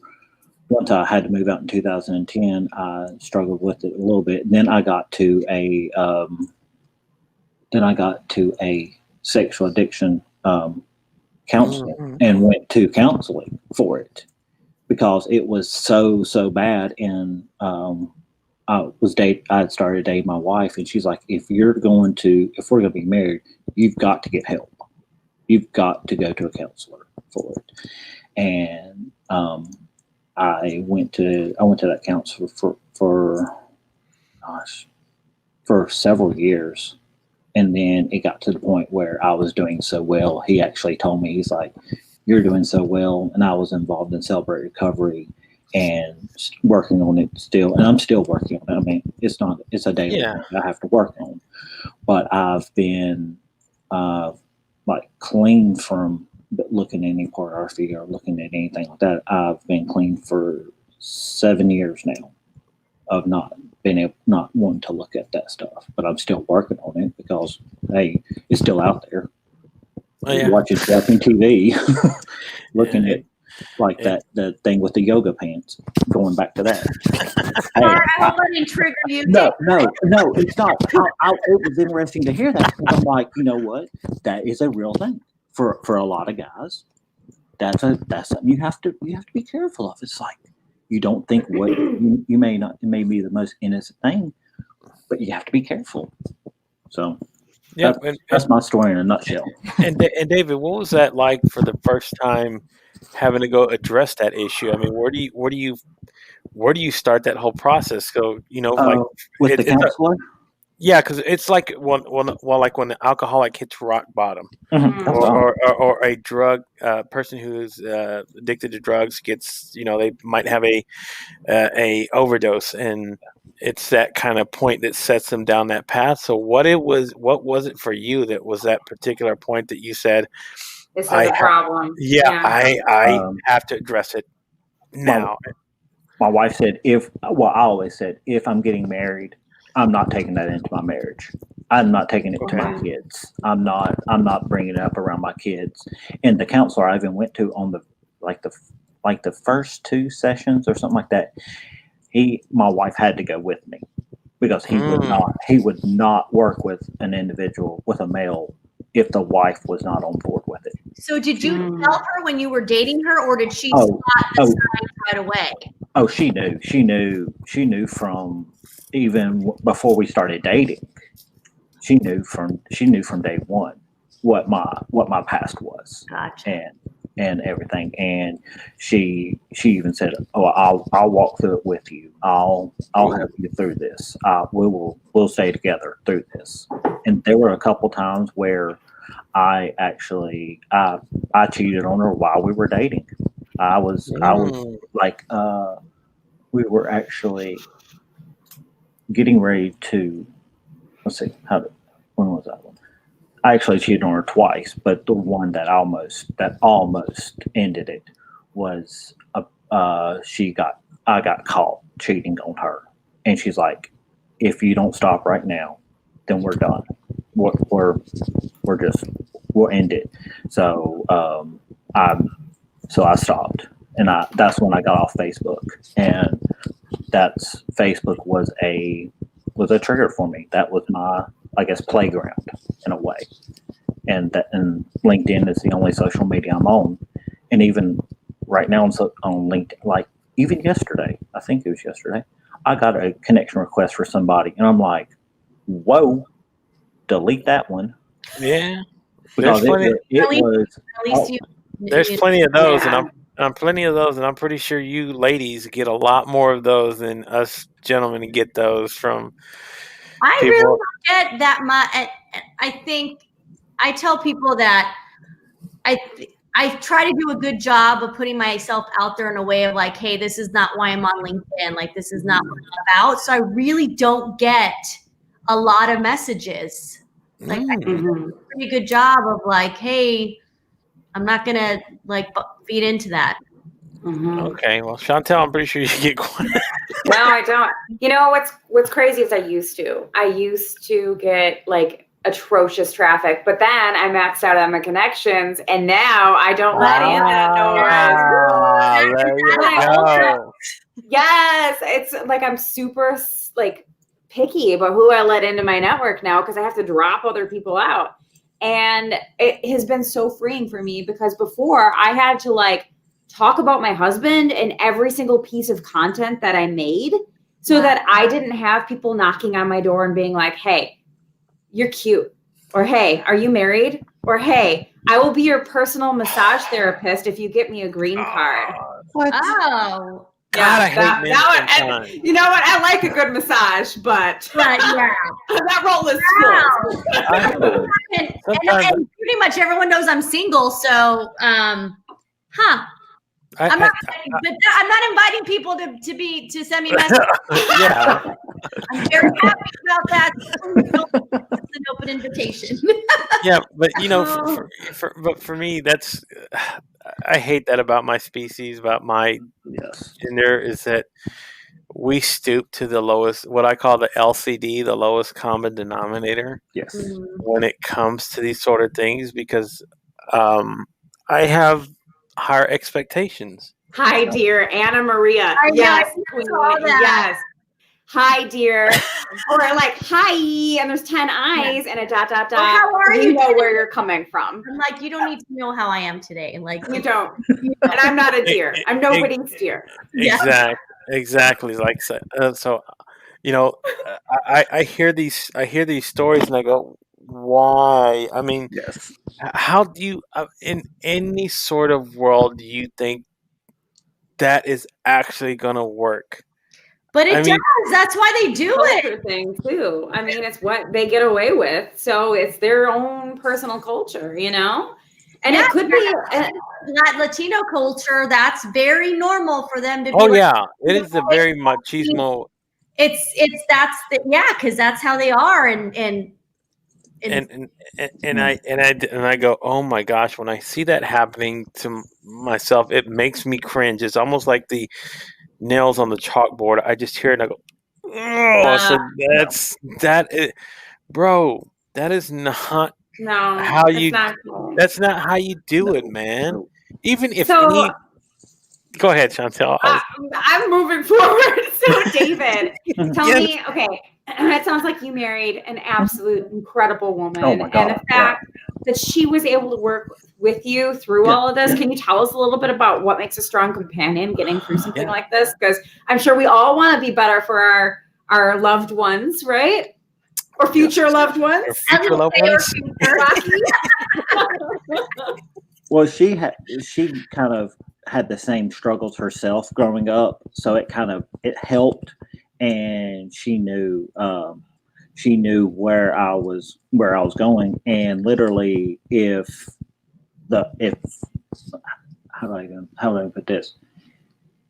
The only reason I found her, the only reason we even connected, is because I got to the rock bottom of everything I'd been through, went to the recovery program. We started dating.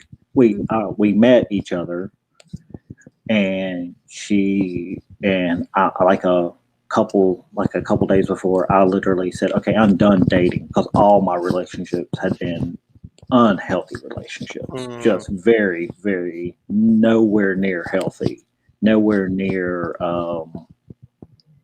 not even healthy relationships at all. And when I told God, I said, I'm done dating. Whoever you send me next will be my wife, will be the one I marry. And literally, it took me 6 months to ask her out, because I was so shy and timid, because she's gorgeous and amazing. And when I finally asked her out, she's like, she's like, yes. And then my mom actually told me, she said, when I told her it took me about a week to tell my mom we were dating, because my mom knew her from church, and my mom knew how amazing of a person she was. She said, if you guys ever divorce or ever break up, you need to realize she's going to be in your life. She's going to be in your life for the rest of your life. So you can like it or lump it. Yeah. You take it. So she'll get rid of you before she does her. Yeah. And pretty much I'm like, there's been times since we've been married, we've been together, we've been together for almost 10 years. And we've been married 5. And sometimes my mom will call her, and I'm like, who's the child here? Am I the child, or you the child? But you know what? That's great. It's better that than the opposite. Like, you hear horror stories about in-laws hating their spouses and their partners. True. I mean, it is. Like, so blessed. Like, God listened. He delivered for you. Yeah. Oh my God. So then, would you say that your mom had a part in your recovery as well?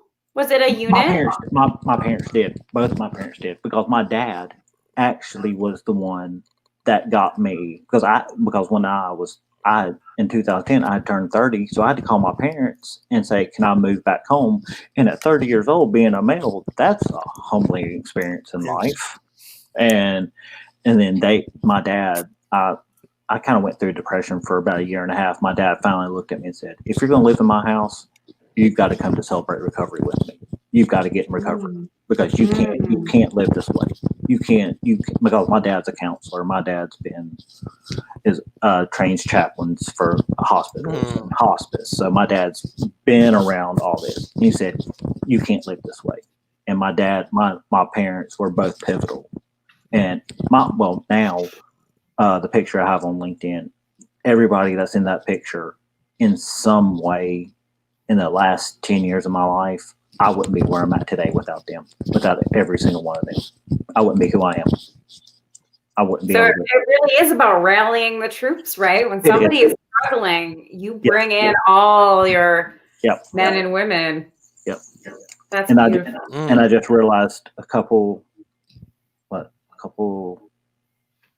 years ago, my brother-in-law even struggled with alcohol, and I never knew that. I'm like, wow, it's just crazy to think where I've been. And I mean, I wouldn't be here today if it wasn't for them. That's wonderful, David. I love that. I mean, it's refreshing to hear you kind of being, again, the theme of what we've talked about all day, to be open and honest. Yeah. Right. Connections. Like I talked with Jason, the podcast I did with Jason, it's all about connections. And being able to say those things, right, and go, okay, I'm going to say these things without worrying about consequence and people running off with it and getting perception. I just want to feel like I can do this in a place where people will understand me. And what better place than XXO Connect? I mean, why not? Yeah, exactly. It's a pledge now, guys. Please, yes, the link is at the bottom. Getting the push. We're Give getting us the your push, pledge. guys. We're getting the gotta push, get your guys. money, your pledges, your backings. Yes. So I have a question then. All right, so this is so personal, and I feel kind of awkward on LinkedIn. I don't care. We've gotten really personal now. You feel awkward. I know, but this is like next level. Okay, so Let's go. My high school sweetheart that like I literally gave everything 7 years of my life to, he had an addiction as well. And it was so bad, like we would, have physical interaction multiple times a day. And then while I was sleeping, he would turn on porn. It was so bad. And it got me into this state of mind that I hated myself, that I started starving myself. I stopped looking myself in the mirror. Like I literally felt like I wasn't enough for one human being, and I was giving them everything. I mean, like leaving work on my lunch break to, like so toxic. So how do you suggest people move out of that idea of that self-worth with understanding what addiction is and that it's a real thing, that it affects so many people, right? Yeah. That is so hard for me to answer because I still struggle with that. I struggle with self-worth issues too, because I never thought growing up, I always saw my sister as like the straight A student. I never thought I was good enough. I never thought I could. I was always drawn to like the people that were always hurting, or always like the ones, I don't know, the ones that needed help. I thought I could, if I was helping the ones that needed help, then in turn I was helping myself, which was total opposite. I was dragging my own self down while I was helping them. So it took me to the point of realizing I can't help everybody. I've got to work on myself. I've got to have self-love. I'm worthy just as everybody else. And once I realized I have to work on David, I have to work on who I am. That helped me realize, okay, I'm loved just like everybody else. I'm worthy just like everybody else. And I forgave myself. Once I forgave myself, and it took me till just in the last couple of years to really realize I had never truly forgiven myself for everything. I always looked at everybody else, that it was their problem. They did it. But I had a part to play in it too. So did you ever have a partner? So like Chantel was saying, for her, it made her feel insecure because she felt she wasn't enough for her, boyfriend. Did you ever date someone that because of that, you were making them feel insecure and less worthy? I know that you said you had a girlfriend and she basically didn't want to have sex with you or anything, but did you have someone prior to that? Because I mean, Chantel, I'll be honest with you. 3 years ago, I was in a relationship, and I don't really talk about it because I still have like trauma from it. But he was like sex, and he would make me feel guilty. He made me feel like crap if I didn't like have it at 5 a.m. when he was getting up, and here we had just finished having it the night before, like 3 times or whatever. And he made me feel awful. And I started thinking like, what the heck am I doing wrong? That he's making me feel like shit, that I'm not like, gosh, I'm 40 something years old. I have a life too. Like I can't be doing this all day long. And it got really bad, really toxic. And so that's why I was just curious, David, if you've had someone that you were with that you could sense that that's what you were doing to her. I think it was probably the girl I lived with, because there would be times where I would want to have sex and she's like, I don't want to. Or we would be having sex, or she would have to get her toys out to play with her toys while we were having sex. I'm like, okay, am I not good enough? So then you were the opposite. Yeah. You were the one that didn't feel worth it. Hey! What is up? What's up, my friends? Oh, what did you do? That are you hurting cattle? I am. Yeah, we gotta know this. I'm in Montana. Oh. I'm in Montana. It's like I've been up since 2:45 a.m. working with people, so it's been a great day. So we're about a mile from Yellowstone. Oh. Oh, beautiful. Awesome. And I wanted to bring Matt in because I saw that he was being active in the comments, and Matt always has another level when it comes to, and there's a smile already going. I know because I've been on him with the live before, and we just kind of like vibed really hard. So Matt has another level, but I love his insight whenever we're talking about things. So we were kind of just talking about sexual addiction and kind of just talking about, I guess you could kind of equate it to addictions in general for some ways, because these ladies were talking about things that guys have done to them that made them feel inadequate, made them feel like they were less than what they were actually worth in life. So, what kind of opinion would you have on something like that? I mean, from a male perspective, because that's what we're trying to find out. From kind of what David was explaining about a little bit, because he's had an addiction as well with pornography. So that's where we're at. Just trying to catch you up and recap you and just throw you in the conversation. No, I'm glad we're having some light conversation stuff at 4 a.m. Mountain Time. That's good. Let me talk to you about pornography and how that shaped my life.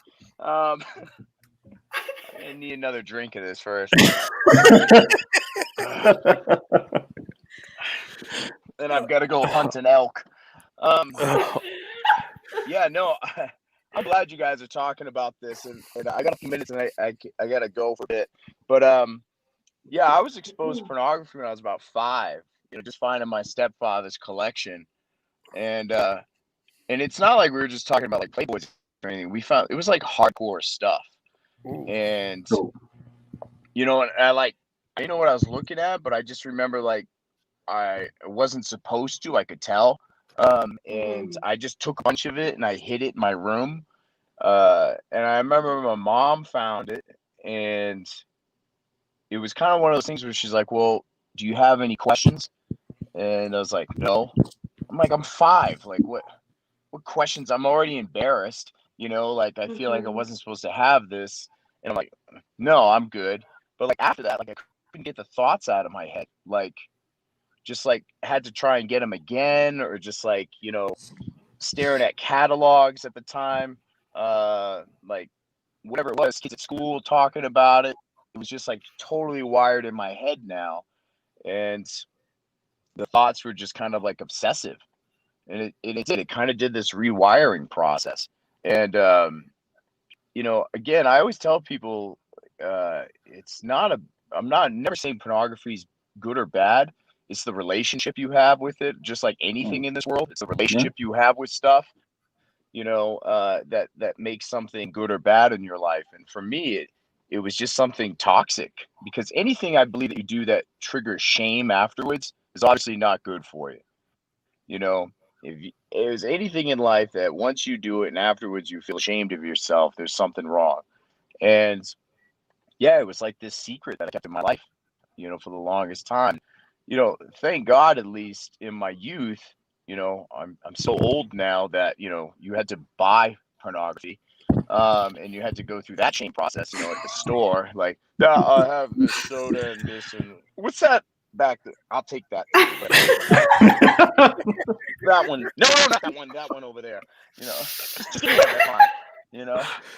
It's so yeah, you don't have to go through that process anymore. But it's so bad because it's so easy for anyone, men or women, to have access to it for free. And it can just be crippling to your life now. And I see what it does to young men, to boys, and to grown men. I've worked with people all over on it, and I've been through a program too. When I was 30, I went into a 12-step program on it. And honestly, I wish everyone went through a 12-step program in life, just on anything. I don't think you should have to go into addiction to do that work. But what I found is that when I went into that group work, it was really refreshing, because everyone I saw in that room was just like me. It was just regular people. It's not what you think. Like, there's the stigma that men have, or other people have, society in general. Like, man, I could tell people that I was an alcoholic, that, hey, I drink all the time. And people, oh man, the guy's got a problem. Thank God he's getting help. We're all praying for him. It's great. But if you say like, hey, I'm addicted to pornography, you're a freak. Leave the church, leave the family. You're weird. Like, it's not as accepted. It's something you keep very quiet. And when I went into this, I was like, man, these people are just regular dudes. It's not a room filled with just perverts and stuff, or pedophiles, as people like to think it is. It's just regular dudes, regular people. And so I wish that the conversation was more out there, and people talked about it more like we are right now, because that's what makes me feel more courageous about coming forward with it.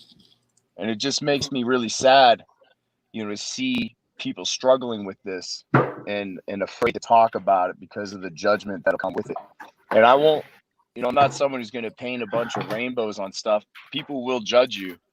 It's going to happen. Just like anything in life you want to be coming forward with, something that you want to overcome, someone's going to judge you along the way. But that's part of the process. It's just you doing what you know is right for you and yourself, and being relentless in pursuing what's healthy for you. And someone mentioned earlier in the chat, about people's opinions, will show up. And it's like, great. Those opinions help me shape who I wanted to keep in my life.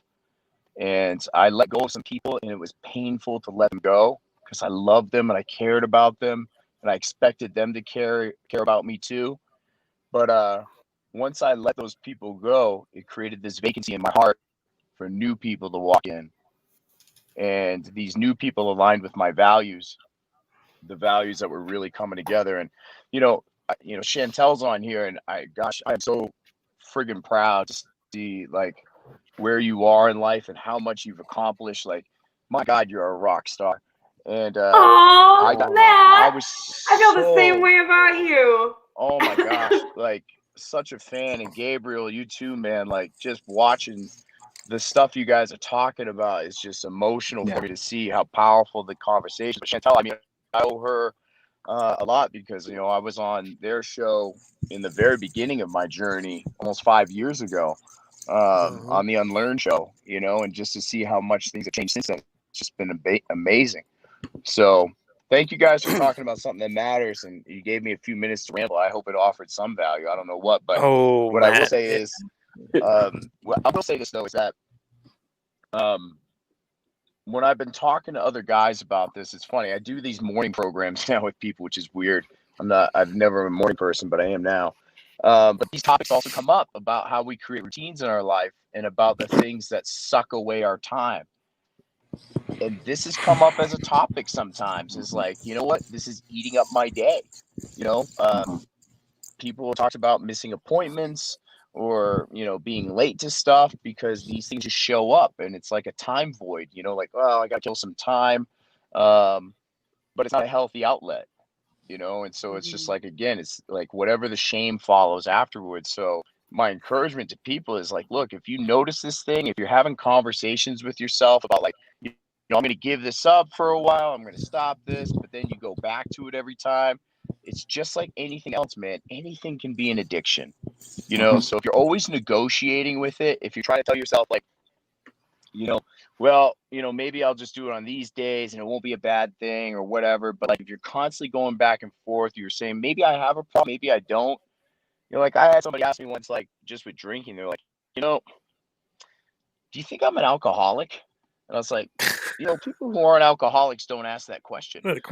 So, so if you're asking yourself that question about anything, then yeah, you got something. So don't feel like you got to take it on your own. That's probably the biggest way you're going to get to some kind of failure, is if you take it on yourself. I think just like anything in life, really, just reach out, lean into somebody, and get the support that you need, because that's the fastest way to the road of freedom.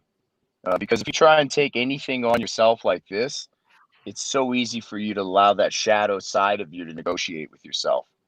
And you won't know which version of you you're talking with here. You could be talking to your shadow. You could be talking to be your higher self. You don't know which version until you're with somebody else who can call you out on your shit and say, hey, man, I think you're lying to yourself right now. From a place of fierce love and accountability. You got to have people in your life, and you need to have professionals too. So I'm somebody who does believe, I heard people talk about therapy.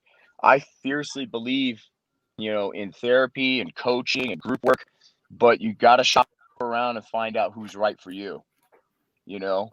Just because you hire a therapist and they're a professional doesn't mean they're your professional. Go around, find somebody you need that aligns with your values and also has experience in that work. I found a therapist that was expert in what I needed, and I hated that guy because he knew all my bullshit, and he called me out on everything, and I constantly flipped him off, but also wanted to hug him, And now as a coach, I get the privilege of people flipping me off, and I love it. So how the tables have turned, huh? But I love it. And hey, look, I still have a coach. I still have therapists, and it's important for me because I can only take someone as deep as I'm willing to take myself. That's right. Constant And that's self-development, why my friend, right? I'm willing to talk about this. So that's all I got for now. I got to run. Thank you, Matt. On another call, but I'll be around if you guys want to Appreciate chat you, man. later. Thank you Yes, so sir. much, Matt. You're Love the you man. so much. Take care. Awesome, love you guys. friend. Bye. So there we go. We had a little hop in from Mr. Matt Gagnon. So that was pretty awesome. Was he seriously like getting ready to go hunt some elk in Yellowstone? Yes. Matt is, I'm going to tell you what, Matt is Matt. That's why I said he's one of those people. It's kind of like like I say, he's kind of like another version of Michael Ray. When they're ready to go do what they're going to go do, they go hard. I mean, so if they're talking about going out there and making you smile and be happy, they have no other gear but the gear that they're in when they get there. And that's the same way Matt is. When Matt goes to start doing something on his journey, whatever it is, that is what he does. And that's why I kind of like those kind of personalities in people, because there is no other way about them. Well, it was really cool to get, his story too, because it seems like this is, that sexual curiosity is something that everybody goes through on their own, and it goes to different degrees. And David was very far on one side of the spectrum. Yes. And and again, I think that's one of the things that as males, I mean, we're kind of exposed to, because that's kind of where we're led to whenever we do that. I mean, I would be lying if I said I didn't ever look at pornography. Hell no, I sure did. I just never had it to that point where I said, oh, I got to get this all the time. It's like anything.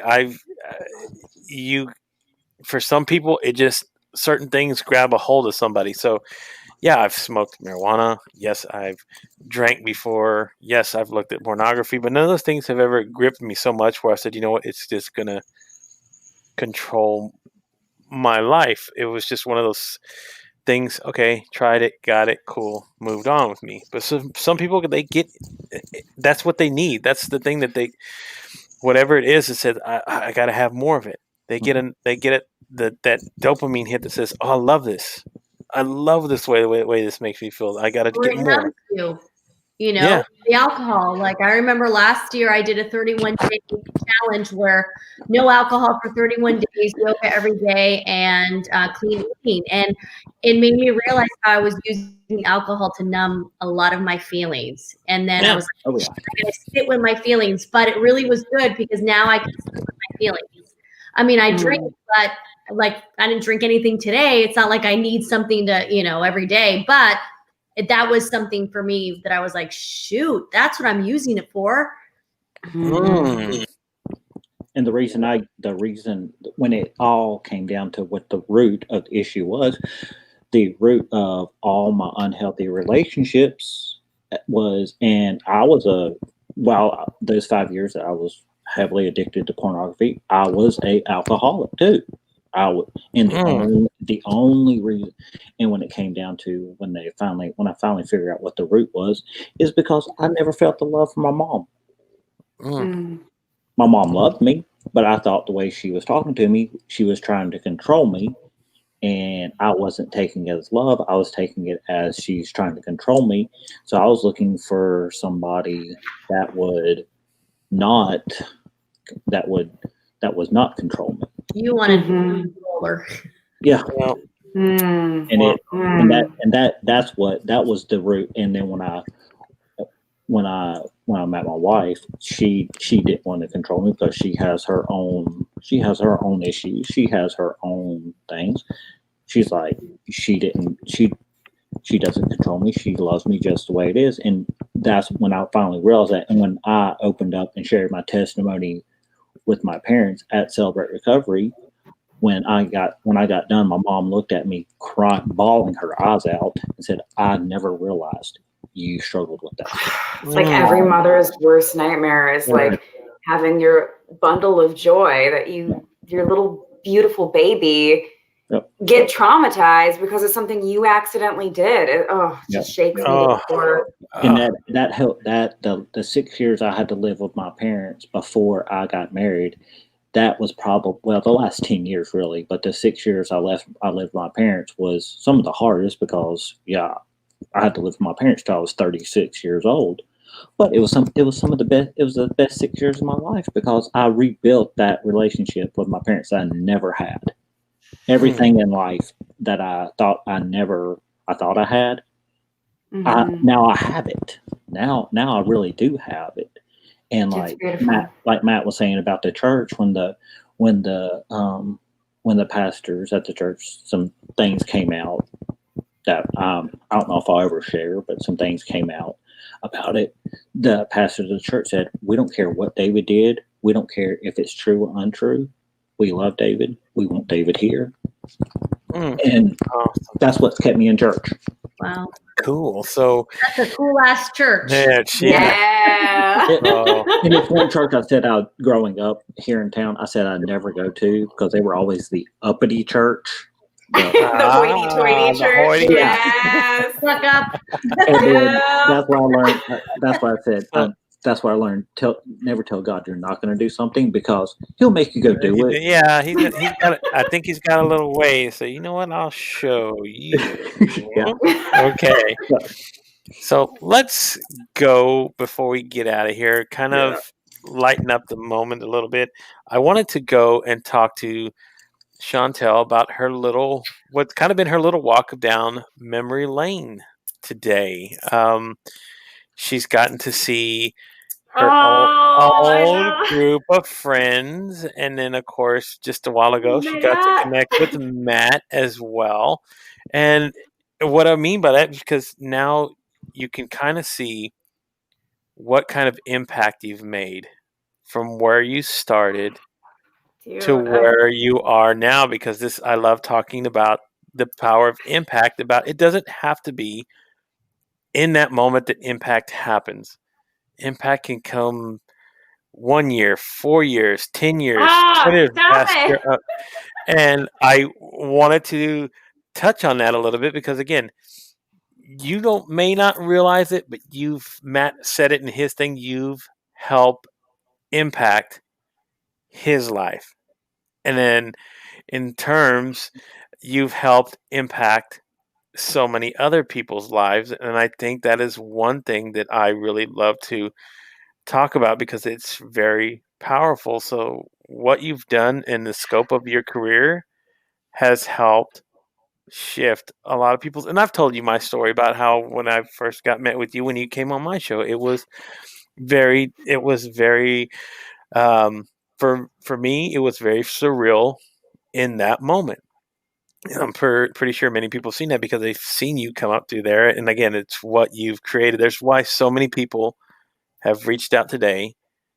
They love you. They admire you. They want to be a part of anything that you do.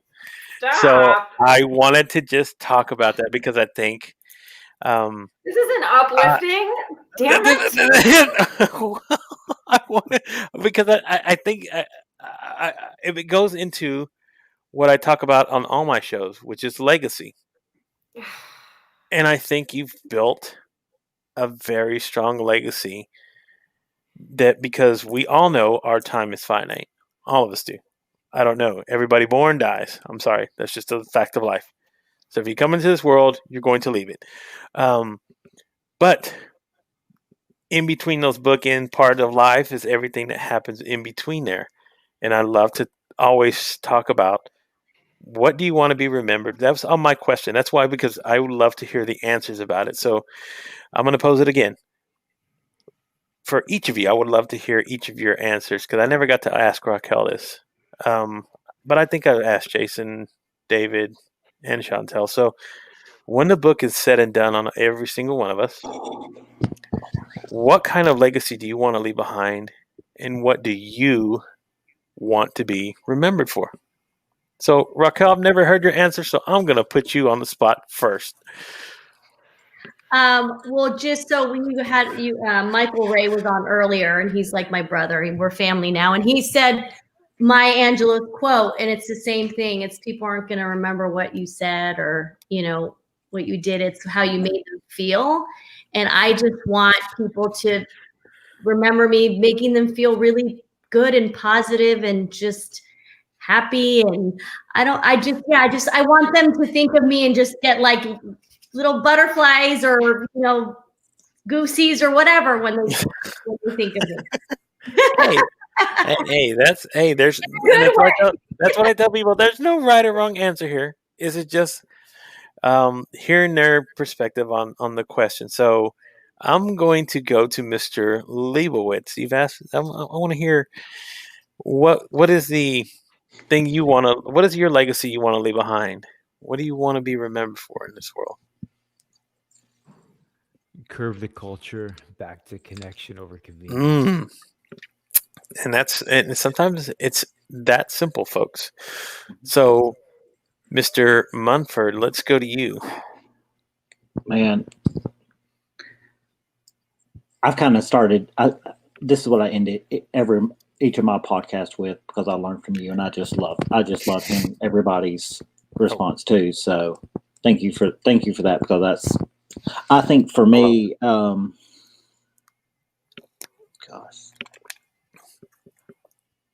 it's a toughie. It really is.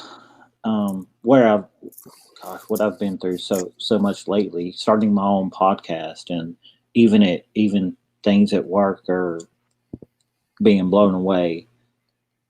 I think I want to be remembered as somebody that at least made a difference in one person's life. Just that I was able to touch one person, because I've got a couple. I've got a couple of responses back from podcast people I've had on my podcast, that from me allowing them the opportunity to share their story has allowed them to become more open, because with them seeing me being open, they're like, well, if you can be open, then I can be open too. It's okay for me to be open. So that I've hit one person, and like I've had so many people come on lately, and I've got like Chantel's going to be on my show on November 30th. I've got Michael Ray coming on my show on Monday. Yeah. I've had Raquel, I've had Jason. I haven't got you on yet, Gabe, but I've had all these people. I've had all these people reach out, and it's just like, how did this even start? What did I do? I mean, how did I even start this? And it's just because, like I've said, and we've said this the whole day that you guys been doing this, is connection over convenience. It is. It's having real connections with people. Like, we're all in different parts of the world, different states right now, but we're connecting.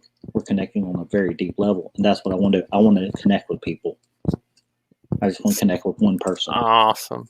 You have a difference already, David. I don't think you realize. So yeah. One person, believe me, it's already been multiplied. It's exactly. So, Miss Chantel, let's bring you this question again, because I love to hear just again the perspective. That's all. I can't do this without crying. I'm so sorry. I feel you. It's okay. This is real emotion. This is what I mean when I say the safe space. Correct, Jason? This is what we want, to be able to do this. This is the beauty of it. So, folks, if you're watching, this is what I mean. Mm-hmm. This is the beauty of what we want to help create, guys. If you can come on here and do these and be so open and honest and share yourself, that you don't bother with the emotions before I get choked up is the fact that we want to be able to share that. And again, it's why I love the idea and why I did and what I did to help you guys kind of get in this direction. So, again, you know what? I'll jump in. I'll go ahead and say mine. Poor thing. So I know, he's just making me cry longer and longer. So for me, it took me a while to figure out my own answer to this question that I thought up myself, right? So for me, I want to be, my legacy is something that I'm leaving behind now. Creating this way to connect with people, kind of like what Jason's talking about. And not only that, but putting it on video, recording it and putting it out there into the universe. Once it's done, it's out there. People will find it when they're ready to find it, when they're supposed to find it at the right time. And this is what part of my legacy is going to leave behind, because there's going to be a day I'm not going to be here, but you know what? There'll be a day my kids will be able to go, you know what? I can go watch my dad on video. He's no longer here. He's got, by the time I'm hopefully gone, 500 episodes. I don't know, 1,000. They can go back and see and watch their old man come on here making a difference. And that part for me is what my legacy is to leave behind once I'm no longer here. And the one thing that I tell people I want to be remembered for is to be that I was a caring father, a loving father, and a good husband. If I can accomplish all three of those things, you know what? I've had a really wonderful life and I have nothing to complain about. That's what I shoot for every day. So that's me. I just wanted to lay that out there. Trying to get jumped me there, but sometimes we can let our emotions go and it's okay, folks. It's okay. Always fun.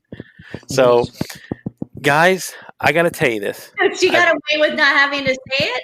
Come on. Yeah, come on. I'm gonna let her. Sorry, but I want to hear it. I'm so sorry. Well, hey, if you don't answer it now, you got to answer on the 30th. So I've come been on. following Chantel for years. Like, so she was one of the first training people I started following, and I was like starstruck, like by her. So I'm just telling you, I was one of those people that you were like this celebrity figure for me, and so the fact that we have like a friendship, and it's surreal, isn't it? It is surreal. So don't cry. I don't want. I'm trying not to make her cry. I'm trying to. You really do. Fact. I'm just telling you. It's so crazy to think about it because, okay, so like Matt, huge influence in my life. Like his interview was a mirror of my suicide attempt, my first suicide attempt. And when because of Unlearn, because I met these other people, because I was a voice for MS and people with disabilities, all of this came together and I finally had that healing. And the fact is, I don't want a legacy. Like, I don't want people to remember me, which is like the craziest, saddest thing to think about. But when you deal with depression, and I'm not depressed, I'm just like overwhelmed by love. Yes, because we love you. You know, like my mission is to make my husband feel like a king, feel worshipped. I want him, because I love him, to feel like he is the most loved and appreciated, seen, heard human. And I feel like I fail on the regular because I'm, I'm the breadwinner. And I want to be the mother that my son needs because I'm terrified that he'll someday, have issues like David had and feel like his mom didn't love him. And, the pressure is so real. Yeah. And the fact that, you guys all say these things like, Chantel, this is why I did this, or, somebody wrote me a month ago saying that I literally saved their life, another MS patient. And the leading cause of death of people with MS is suicide. And this person said, you show me that you can have a life, you can have a career, and you can be a mother. And it was this like crazy realization, like this person might raise the next president of the United States. You never know. So it's just overwhelming in the fact that I don't have any expectation. I just want the world to be more loved. That's all. And that is is how it can be such a beautiful way, and it's why. That's why we love you. That's why. Yeah, that's why people will go You gotta go wash to the that belt face. for you. Ew. Well, some tequila. Well, let me tell you what. If this was not a fun ride tonight or not, we've gone through a whole bevy of emotions. We started in one end at the very beginning, and here we are ending on the very end. And to me, that was the objective from the very start, is to get to this point. So I want to thank every single one of you, because it's almost time for Jason and Chantel to jump to their next stream. But I want to thank you guys.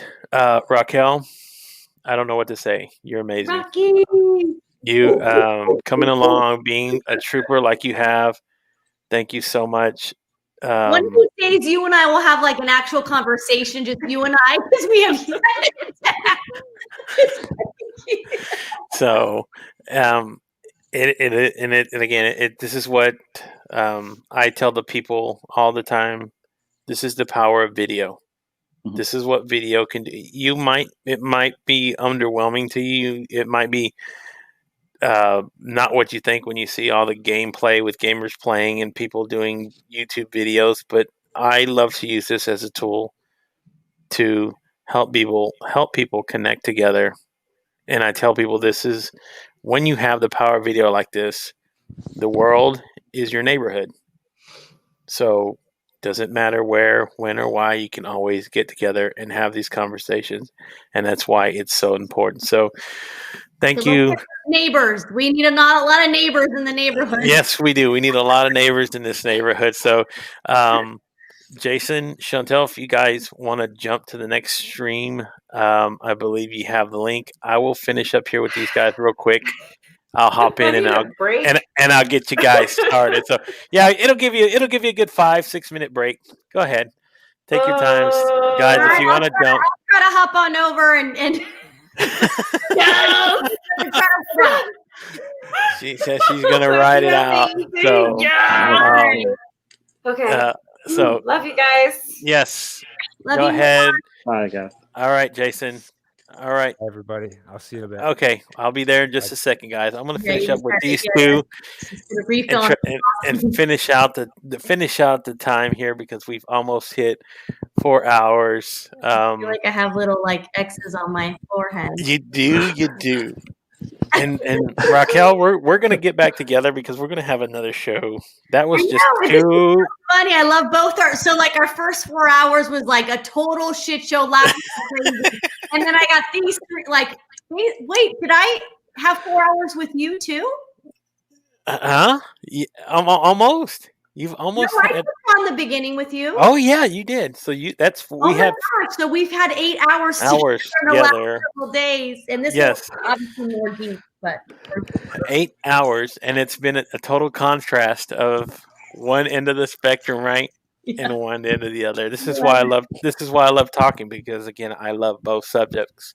I love to be cut loose and free, but I also love to when we need to get serious and get down into a really heartfelt conversation and talking about subjects, again, that we're kind of pertaining to what we want to talk about. So we can do that as people, right? Because once again, yes, I can be goofy, I can be all those things, but at the same time, like I can get deep and really, open up. Oh man, Adam Posner, AP in the house saying, "What's up?" He's not the graveyard shit anymore. I mean, if you think about it, it's 7 o'clock.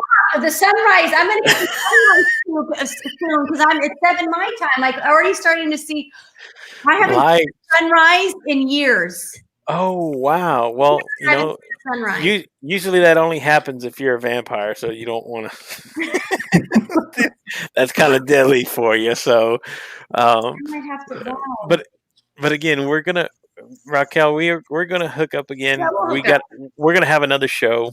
I don't know, that last show I still was hurting Friday morning. I replayed it last night, and so did Brian. So Brian and I watched it separately, and I fell asleep in the last 5 minutes. He fell asleep at one point. I woke up to Color Me Bad. Da-da-da-da. I was like, oh shit. And then he also fell asleep. We were not together.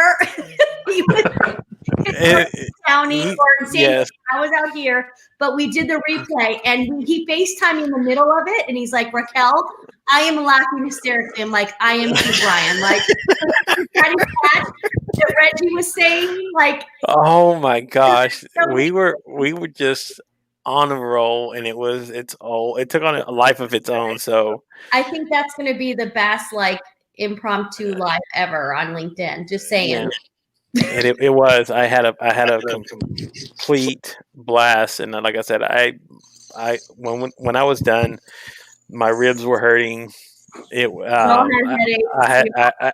had not had my face hurt where I was just laughing continuously. So much so I had to pull myself out of camera sometimes because it was just. We thought someone was going to have to give you CPR. Yes, it was so insane, David. So you need to go check that episode out because it was. Well, nuts. he hopped in. I think, David, you hopped in a couple times during the night where it was me at and the very beginning. Yeah, At the very beginning. In Yeah. the very beginning. At the very beginning. He didn't expect it to go for. I don't think. It went for 4 hours too. David. We got cut off by LinkedIn at 4 hours, and then people jumped over to Facebook because they wanted to continue watching. Yes, so it rolled for a little bit longer. So it was there. Darlene was there the entire time too. Yes, Then Darlene. She's an interesting person as well. We were actually calling her the fortune teller. Yes. Like a psychic. So yes, it is the Rise and Shine crew. So all right, guys, I'm going to get out of here. We're going to end the shift now. I got to hop over and get Chantel. I'm going to go look at the sunrise because there is a sunrise. I mean, unfortunately, I can't see it'll still be kind of cool. I'm going to appreciate it. Thank you, guys. I appreciate you. You guys are warriors. Love you each. Yeah. Yes. Thank you guys so much. So everybody that's been a part of this one, thank you so much for hopping along. You guys are the reason why we do the stuff here that we do. So good morning, good night, everybody.